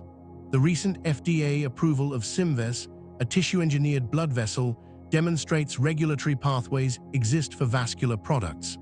Bioprinted vessels offer potential advantages, including patient-specific sizing and mechanical properties matched to specific applications. Clinical trials of bioprinted vascular grafts are likely to begin within the next few years, with approval possible by the early 2030s if results are favorable. Temporary organ support devices represent the next category likely to reach clinical use, potentially within 5 to 10 years. The ARPAH-funded liver bioprinting projects aim to develop temporary bioprinted livers that support patients through acute liver failure while their natural livers regenerate. These temporary organs need only function for weeks to months rather than permanently, substantially reducing technical requirements. The 5-year ARPAH funding timeline running through early 2031 aims to have these temporary livers ready for preclinical testing in large animals. If animal studies succeed, initial human trials could begin in the early to mid-2030s. The pathway to permanent replacement organs extends further into the future. Conservative projections by experts analyzing current progress rates suggest that simple solid organs like thyroid glands or adrenal glands might achieve clinical bioprinting between 2030 and 2040. These relatively simple organs have less complex architecture than kidneys or livers and perform more limited functions. Success with simpler organs would establish manufacturing processes, regulatory pathways, and clinical experience that apply to more complex organs. Complex organs, including kidneys, livers, hearts, and lungs, face greater challenges and longer timelines. One detailed analysis projected 2042 as the estimated timeframe for three-dimensional bioprinted solid organs to gain FDA approval as clinical alternatives for transplantation. Assuming current research pace continues without major acceleration. This projection accounts for the time needed to solve remaining technical challenges, complete preclinical animal testing, conduct phased human clinical trials, and navigate regulatory review. The timeline from initiating human trials to final approval typically spans 7 to 10 years alone, even for products showing promising early results. However, timelines could accelerate substantially with focused investment and coordinated efforts. The $176.8 million in ARPAH funding announced in January 2026 represents exactly such acceleration. The program specifically aims to compress development timelines through aggressive milestones and coordinated research across multiple institutions. If the funded teams achieve their objectives of producing functional adult-scale organs ready for preclinical testing within 5 years, clinical trials could begin by the mid-2030s. Positive early trial results could lead to conditional or accelerated approval by the late 2030s, roughly a decade earlier than conservative projections suggested. The three-dimensional bioprinting market growth projections reflect increasing confidence that clinical applications are approaching. Market analyzers project the bioprinting industry growing from approximately $2.58 billion in 2024 to $8.42 billion by 2034. Alternative projections suggest even faster growth, with compound annual growth rates of 20% through 2030. This anticipated growth is driven by tissue and organ generation applications, as well as pharmaceutical drug testing uses that are already generating revenue. Initial availability of bioprinted organs will be limited to specialized medical centers with expertise in transplantation and regenerative medicine. These academic medical centers and major transplant hospitals will participate in clinical trials and early access programs. Patients receiving the first clinically available bioprinted organs will likely enroll in studies that carefully monitor outcomes and gather data for regulatory review. Access will be restricted to patients meeting specific criteria, including disease severity, absence of other treatment options, and willingness to participate in research protocols with intensive monitoring. Geographic availability will expand gradually from initial trial sites to additional transplant centers as the technology matures and gains regulatory approval. Just as kidney transplantation began at a handful of pioneering centers in the 1950s and 60s before expanding to hundreds of centers today, bioprinted organ transplantation will follow a similar diffusion pattern. Major medical centers in urban areas will gain capabilities first, followed by regional hospitals as the technology becomes more standardized and accessible. Rural and underserved areas will gain access last, potentially creating disparities during the transition period. Cost considerations will influence how quickly bioprinted organs become widely available even after regulatory approval. Initial production costs will be high due to limited manufacturing scale, expensive materials, and specialized expertise requirements. Only patients with excellent insurance coverage or personal wealth may access bioprinted organs during early adoption phases. As manufacturing scales increase and processes become more efficient, costs should decline, expanding access to broader patient populations. Government programs like Medicare and Medicaid will eventually need to decide coverage policies that could dramatically accelerate or limit adoption. International variation in regulatory requirements and healthcare systems will create different timelines across countries. The United States, European Union, Japan, and other developed nations with sophisticated regulatory systems will likely see similar timelines for initial approvals. Developing nations may lag behind in initial adoption, but could potentially leapfrog to bioprinted organs faster than developed nations did with traditional transplantation if costs decline sufficiently. The global organ shortage affects all nations, creating universal motivation to adopt solutions that work.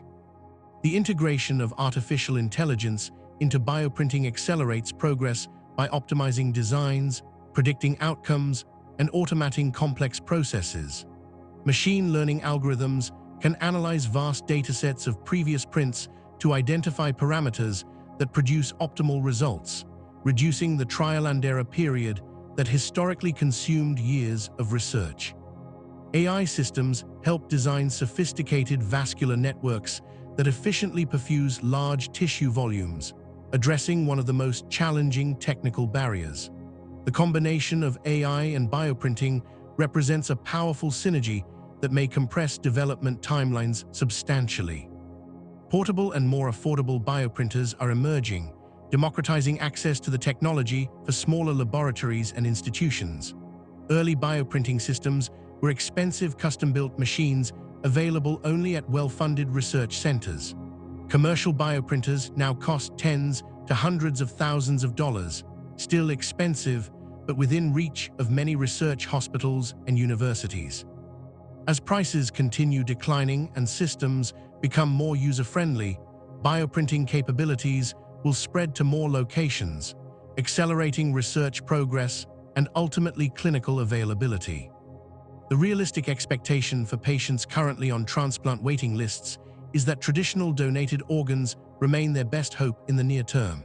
Bioprinted organs will not arrive quickly enough to help most people waiting today. However, patients diagnosed with organ failure within the next 5 to 10 years may have options for bioprinted temporary support organs that bridge them to recovery or traditional transplants.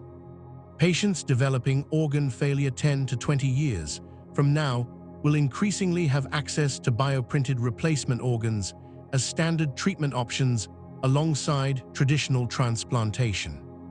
Children born today may live in a world where organ failure is a treatable condition rather than a potential death sentence, where manufactured organs eliminate waiting lists entirely, and where transplantation without immunosuppression is the norm rather than the exception. The transition from scarcity to abundance will occur gradually over decades, but the trajectory is clear. Bioprinted organs are coming. The question is not whether, but when and how quickly they will become available to all patients who need them. Chapter 14: Beyond Replacement: The Future of Regenerative Medicine. The impact of bioprinting technology extends far beyond producing replacement organs for transplantation into broader applications that are transforming drug development, disease research, and regenerative medicine across multiple fields. These applications are already generating clinical and commercial value years before transplantable whole organs become available, and they may ultimately prove as important as organ replacement in advancing human health. Drug testing represents one of the most immediate and commercially viable applications of bioprinted tissues. Pharmaceutical companies spend billions of dollars annually testing new drug candidates, with most compounds failing during development due to toxicity or lack of efficacy. Traditional drug testing relies heavily on animal models, including mice, rats, dogs, and primates. However, animal biology differs substantially from human biology, leading to poor prediction of how drugs will behave in human patients. Approximately 90% of drug candidates that appear promising in animal studies ultimately fail in human trials, representing enormous waste of time and resources. Bioprinted human tissues offer alternatives that could dramatically improve drug testing accuracy while reducing animal use. Researchers can bioprint miniature human organs called organoids that contain appropriate human cell types organized in realistic tissue architecture. These miniature organs, typically a few millimeters in size, replicate key features of full-size organs while being small enough to produce economically in quantities needed for testing. A single bioprinting laboratory can produce hundreds or thousands of organoids, enabling parallel testing of many drug candidates simultaneously. Liver organoids are particularly valuable for drug testing because the liver metabolizes most pharmaceuticals, and drug-induced liver toxicity represents a leading cause of drug development failures and post-approval drug withdrawals. Bioprinted liver tissue containing human hepatocytes, the cells that perform liver metabolic functions, can predict drug toxicity more accurately than animal studies. Pharmaceutical companies can test new compounds on bioprinted liver organoids early in development, identifying toxic compounds before investing in expensive clinical trials. This application alone could save the pharmaceutical industry billions of dollars annually while accelerating drug development timelines. Kidney organoids provide similar value for testing drugs that might cause kidney damage. Heart tissue organoids can predict cardiac toxicity, another major concern in drug development. Cancer organoids created from patient tumor cells enable testing which chemotherapy drugs will work best for specific patients, enabling personalized cancer treatment. The ability to test drugs on actual human tissue rather than animal models or cell cultures represents a fundamental advance in pharmaceutical development. Disease modeling using bioprinted tissues allows researchers to study human diseases in controlled laboratory settings. Many diseases cannot be studied effectively in animals because they do not naturally develop the conditions or because animal versions of diseases differ substantially from human disease. Bioprinting enables creating disease models using cells from patients with specific genetic conditions. Researchers can bioprint tissues containing disease-causing mutations and study how the disease develops and progresses at the cellular and tissue levels. For example, bioprinted heart tissue made from cells of patients with genetic heart diseases allows studying how specific mutations affect heart function. Researchers can observe how the printed heart tissue beats abnormally, how electrical signals propagate incorrectly, or how the tissue responds to stress. These observations reveal disease mechanisms that could not be studied safely in living patients. Similar approaches work for neurodegenerative diseases, genetic kidney diseases, liver diseases, and countless other conditions. Each bioprinted disease model provides insights that could lead to new treatments. Cancer research benefits particularly from bioprinted tumor models that replicate not just cancer cells, but the surrounding tissue environment that supports tumor growth.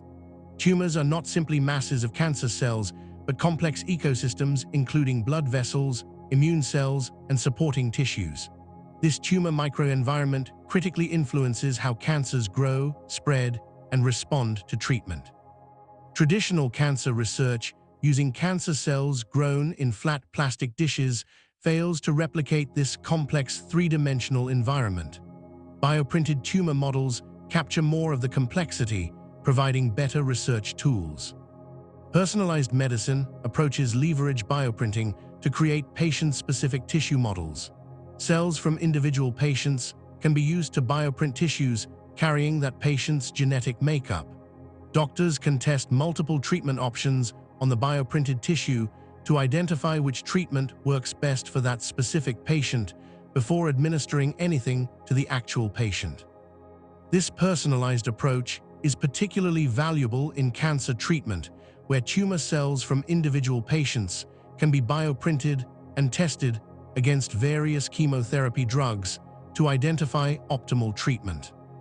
Bioprinted tissue for surgical repair represents another near-term application distinct from whole organ replacement. Rather than replacing entire failed organs, surgeons could use bioprinted tissue patches to repair damaged regions. A patient with localized liver damage from trauma or tumor removal might receive a bioprinted liver patch rather than a full liver transplant. The patch would supplement the remaining healthy liver tissue while avoiding the complexity of full organ replacement. Similar approaches apply to repairing damaged kidneys, hearts, or other organs where partial function remains. Cosmetic and reconstructive surgery applications are developing rapidly. Bioprinted skin for treating burns already approaches clinical use. Beyond simple skin grafts, researchers are developing approaches to bioprint complete facial features, including ears and noses, for patients who suffered traumatic injuries or were born with congenital deformities. Breast reconstruction after cancer surgery could use bioprinted tissue instead of implants. These applications avoid the aesthetic and functional limitations of current reconstructive approaches using synthetic materials or tissue borrowed from other body sites. Engineered skin tissue for cosmetic testing provides alternatives to animal testing that has become increasingly controversial and is banned or restricted in many jurisdictions. Cosmetic companies must test their products for toxicity and irritation before selling them to consumers. Traditionally, this required testing on animals, particularly rabbits, in procedures that caused suffering. Bioprinted human skin provides a humane alternative that also more accurately predicts how cosmetics will affect human skin. The technology enables testing cosmetic ingredients and formulations on bioprinted skin organoids that respond similarly to actual human skin. Bioprinting for dental applications addresses common problems including gum disease and tooth loss. Researchers are developing bioprinted gum tissue to treat periodontal disease and bioprinted bone for dental implants. Some groups are exploring bioprinting entire teeth using cells that naturally produce enamel and dentin. While complete tooth printing remains far from clinical use, simpler applications like bioprinted gum tissue could become available within the next decade. Cartilage repair for joint injuries and arthritis represents a major application area where bioprinting shows promise. Damaged joint cartilage heals poorly because cartilage lacks blood supply and has limited regenerative capacity. Current treatments, including microfracture surgery and cartilage transplantation, have limited effectiveness. Bioprinted cartilage patches matched to patient anatomy could provide superior repairs that integrate with existing cartilage and withstand the mechanical stresses joints experience. Clinical trials of bioprinted cartilage are progressing with approval possible within 5 to 10 years. Nerve tissue bioprinting aims to repair spinal cord injuries and peripheral nerve damage. Nerve tissue is notoriously difficult to regenerate after injury because nerve cells struggle to regrow and reconnect properly across gaps in damaged nerves. Bioprinted nerve guides containing appropriate support cells and growth factors could bridge gaps in severed nerves, guiding regenerating nerve fibers to reconnect with their targets. While complex spinal cord repair remains distant goals, simpler applications for peripheral nerve repair could reach clinical testing within the next decade. Pancreatic tissue bioprinting for diabetes treatment has shown remarkable success in animal studies. Researchers at Carnegie Mellon used fresh bioprinting to create functional pancreatic tissue that cured type 1 diabetes in laboratory mice. The printed tissue contained insulin-producing cells organized appropriately and responded to blood glucose by releasing insulin. Scaling this success to human applications could provide cures for millions of diabetes patients who currently require daily insulin injections. Clinical development for this application is actively progressing, with human trials likely within the next several years. Blood vessel bioprinting addresses vascular disease that affects millions globally. Patients with atherosclerosis, peripheral artery disease, or diabetes-related vascular complications often need vascular bypass procedures where diseased vessels are replaced with healthy vessels. Current options include using the patient's own vessels from elsewhere in the body or synthetic grafts, both with limitations. Bioprinted vessels customized to patient anatomy and made from patient cells could provide superior alternatives. The recent FDA approval of a tissue-engineered vessel establishes regulatory pathways for vascular products. Thymus bioprinting could restore immune function in patients whose thymus glands have atrophied with age or disease. The thymus produces T cells essential for immune function, but the organ shrinks with age, contributing to immune decline in elderly people. Bioprinting functional thymus tissue could restore youthful immune function, improving resistance to infections and cancer in aging populations. This application remains experimental, but represents the type of regenerative intervention bioprinting could enable beyond simple organ replacement. The integration of bioprinting with gene editing technologies like CRISPR opens additional possibilities.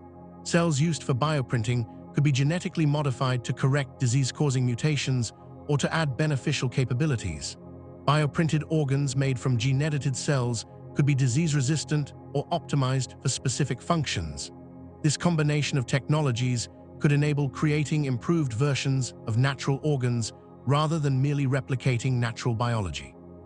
The broader vision for regenerative medicine encompasses not just treating disease, but enhancing human capabilities and extending healthy lifespan.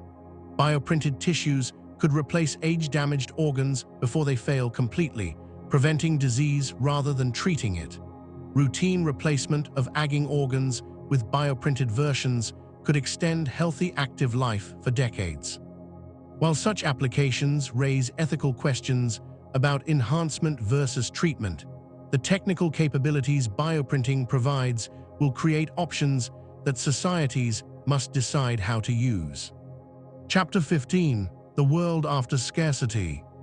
Imagine a world where organ failure no longer means death or decades of medical dependency, where children born with defective hearts receive bioprinted replacements within weeks and grow up healthy and normal, where accident victims suffering kidney damage receive new kidneys printed from their own cells, avoiding both dialysis and immunosuppression, where elderly patients with failing livers get temporary bioprinted support organs that sustain them while their natural livers regenerate. This world is not science fiction. It is the future that bioprinting technology is creating, approaching closer with every research breakthrough and every dollar invested in development.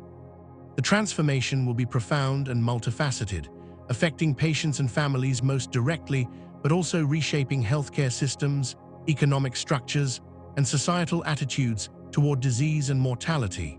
More than 100,000 people currently wait for organs in the United States alone, with 13 dying daily as the list grows faster than donor organs become available.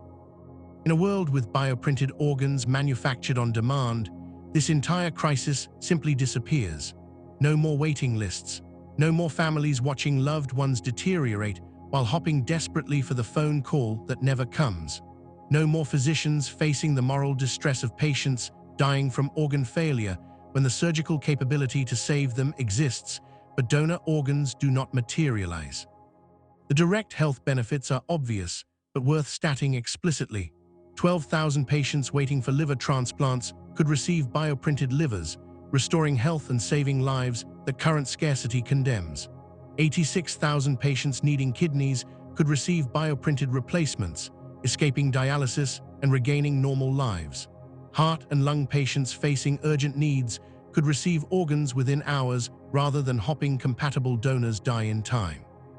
The total lives saved annually in the United States alone would number in the tens of thousands once bioprinted organs become widely available. The global impact multiplies these benefits enormously. Hundreds of thousands of patients worldwide need transplants, but lack access either because donor organ shortages are even worse in their countries or because they cannot afford transplantation costs. India, with a population exceeding 1.4 billion people, performs fewer than 15,000 transplants annually, with nearly 200,000 patients needing kidneys alone. China, with similarly massive population, faces comparable shortages. Bioprinted organs that can be manufactured at scale could make transplantation accessible to global populations currently underserved.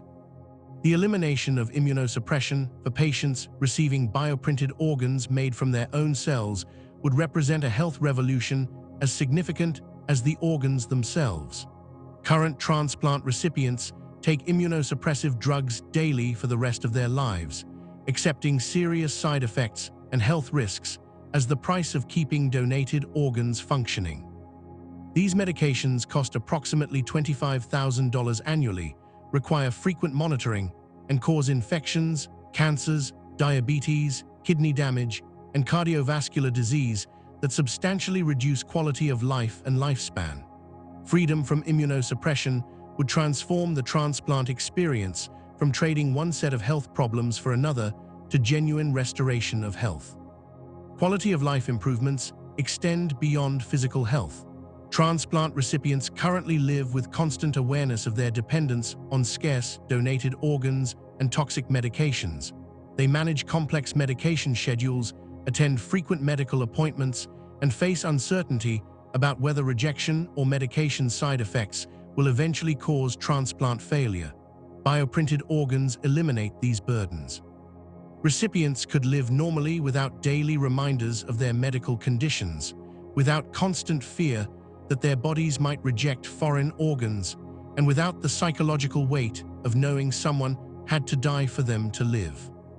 The economic implications reach far beyond healthcare into broader society. Dialysis costs approximately $90,000 per patient annually in the United States. With roughly 500,000 Americans on dialysis, total annual costs approach $45 billion. Transplantation, despite higher upfront costs, saves money compared to continued dialysis. Bioprinted kidneys that eliminate waiting periods would reduce the years patients spend on expensive dialysis before transplant. Over time, the economic savings from reduced dialysis use and eliminated immunosuppression costs would reach tens of billions of dollars annually in the United States alone. Productivity gains from restoring health to working-age patients add additional economic value. Organ failure predominantly affects working-age adults who become unable to work due to illness or treatment requirements. Dialysis schedules 3 days per week, consuming 4 hours per session, make full-time employment difficult or impossible for many patients. Successful transplantation often allows return to work, but current waiting times mean years of lost productivity. Bioprinted organs available on demand would minimize time between diagnosis and treatment, preserving employment and economic contribution. The healthcare system transformation will be substantial as transplantation shifts from rationing scarce resources to manufacturing adequate supplies. Transplant coordinators currently spend their time managing waiting lists, making allocation decisions, and coordinating donor organ procurement. In a world with manufactured organs, these roles would change dramatically toward managing bioprinted organ production, quality assurance, and logistics. Organ procurement organizations might shrink or redirect their missions. Transplant centers would need to develop relationships with organ manufacturing companies rather than donor hospitals. The entire infrastructure built around scarcity would need to adapt to abundance. Research and development in bioprinting would accelerate further as successful clinical applications attract investment and talent. The field would transition from primarily academic research to commercial industry, with biotechnology companies competing to produce organs more efficiently and effectively. This commercialization, while raising concerns about equitable access, would also drive innovation and cost reduction through competition. The same market forces that have made many medical technologies progressively cheaper and better over time would apply to bioprinted organs. The ethical advantages of manufactured organs deserve recognition alongside technical achievements. The current transplant system depends on tragedy, requiring people to die under specific circumstances to supply organs. This creates uncomfortable dynamics where recipient survival depends on others' deaths. Living donation involves convincing healthy people to undergo surgery with real risks solely to help others. These ethical complexities exist because scarcity leaves no alternatives. Manufactured organs eliminate the ethical burdens by removing dependency on human death or donation. Organs become products that can be created as needed, fundamentally simpler and cleaner ethically than current approaches. International organ trafficking and the black market for organs exist because scarcity creates value that attracts criminal exploitation. Poor people in developing nations sell kidneys to wealthy patients from developed countries in transactions that exploit poverty while raising serious ethical concerns. Law enforcement efforts to combat trafficking have limited effect because economic incentives remain powerful. Manufacturing organs would eliminate the economic basis for organ trafficking by removing scarcity that makes organs valuable commodities on black markets. This benefit alone could justify substantial investment in bioprinting technology. The timeline to this transformed world extends over the next 2 to 3 decades, with progressive expansion of bioprinting applications. Simple tissues reach clinics first, followed by temporary support organs and eventually permanent organ replacements. Initial availability will be limited to specialized centers and research protocols before expanding to broader clinical availability.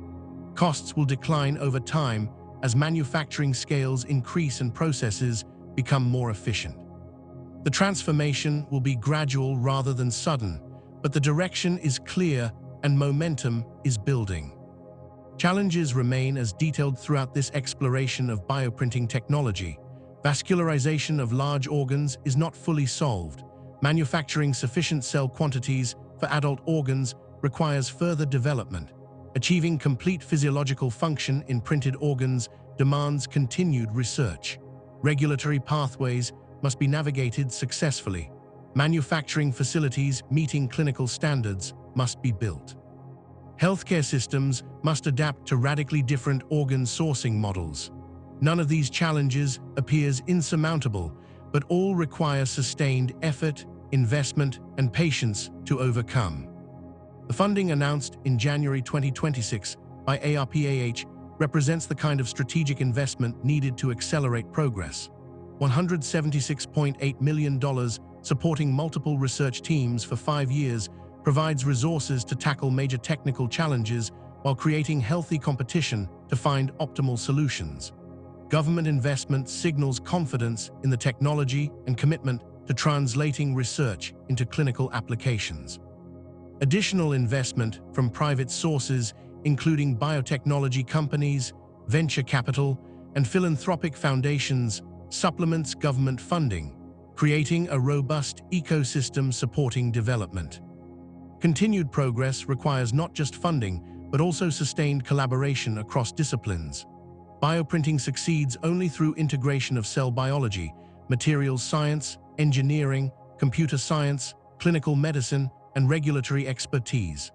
Academic institutions, companies, government agencies, and healthcare systems must work together despite different priorities and cultures. The field needs continued flow of talented students and researchers choosing to dedicate careers to solving these challenges rather than pursuing easier or more immediately lucrative opportunities. Public support and understanding matter as well. Bioprinting may seem like science fiction to many people who have never heard of the technology or understand what it could mean for healthcare. Building awareness and support for research investment requires communicating both the promise and the challenges honestly. Overpromising creates skepticism when timelines extend longer than predicted. Underpromising leads to insufficient support and investment. Finding the balance requires honest engagement with public understanding that manufactured organs are coming, but that substantial work remains to bring them from laboratory to clinic. The future being built in bioprinting laboratories across the world promises to fundamentally change the relationship between humanity and organ failure. For the first time in history, the supply of organs could match the demand. Patients would no longer face years of waiting with uncertain outcomes. Healthcare systems could plan to treat organ failure reliably rather than rationing scarce resources. The 13 daily deaths from lack of organs would end. The suffering of hundreds of thousands on waiting lists would be relieved. The transformation from scarcity to abundance in one of medicine's most intractable problems represents humanity's innovative capacity to solve challenges that once seemed impossible. Conclusion.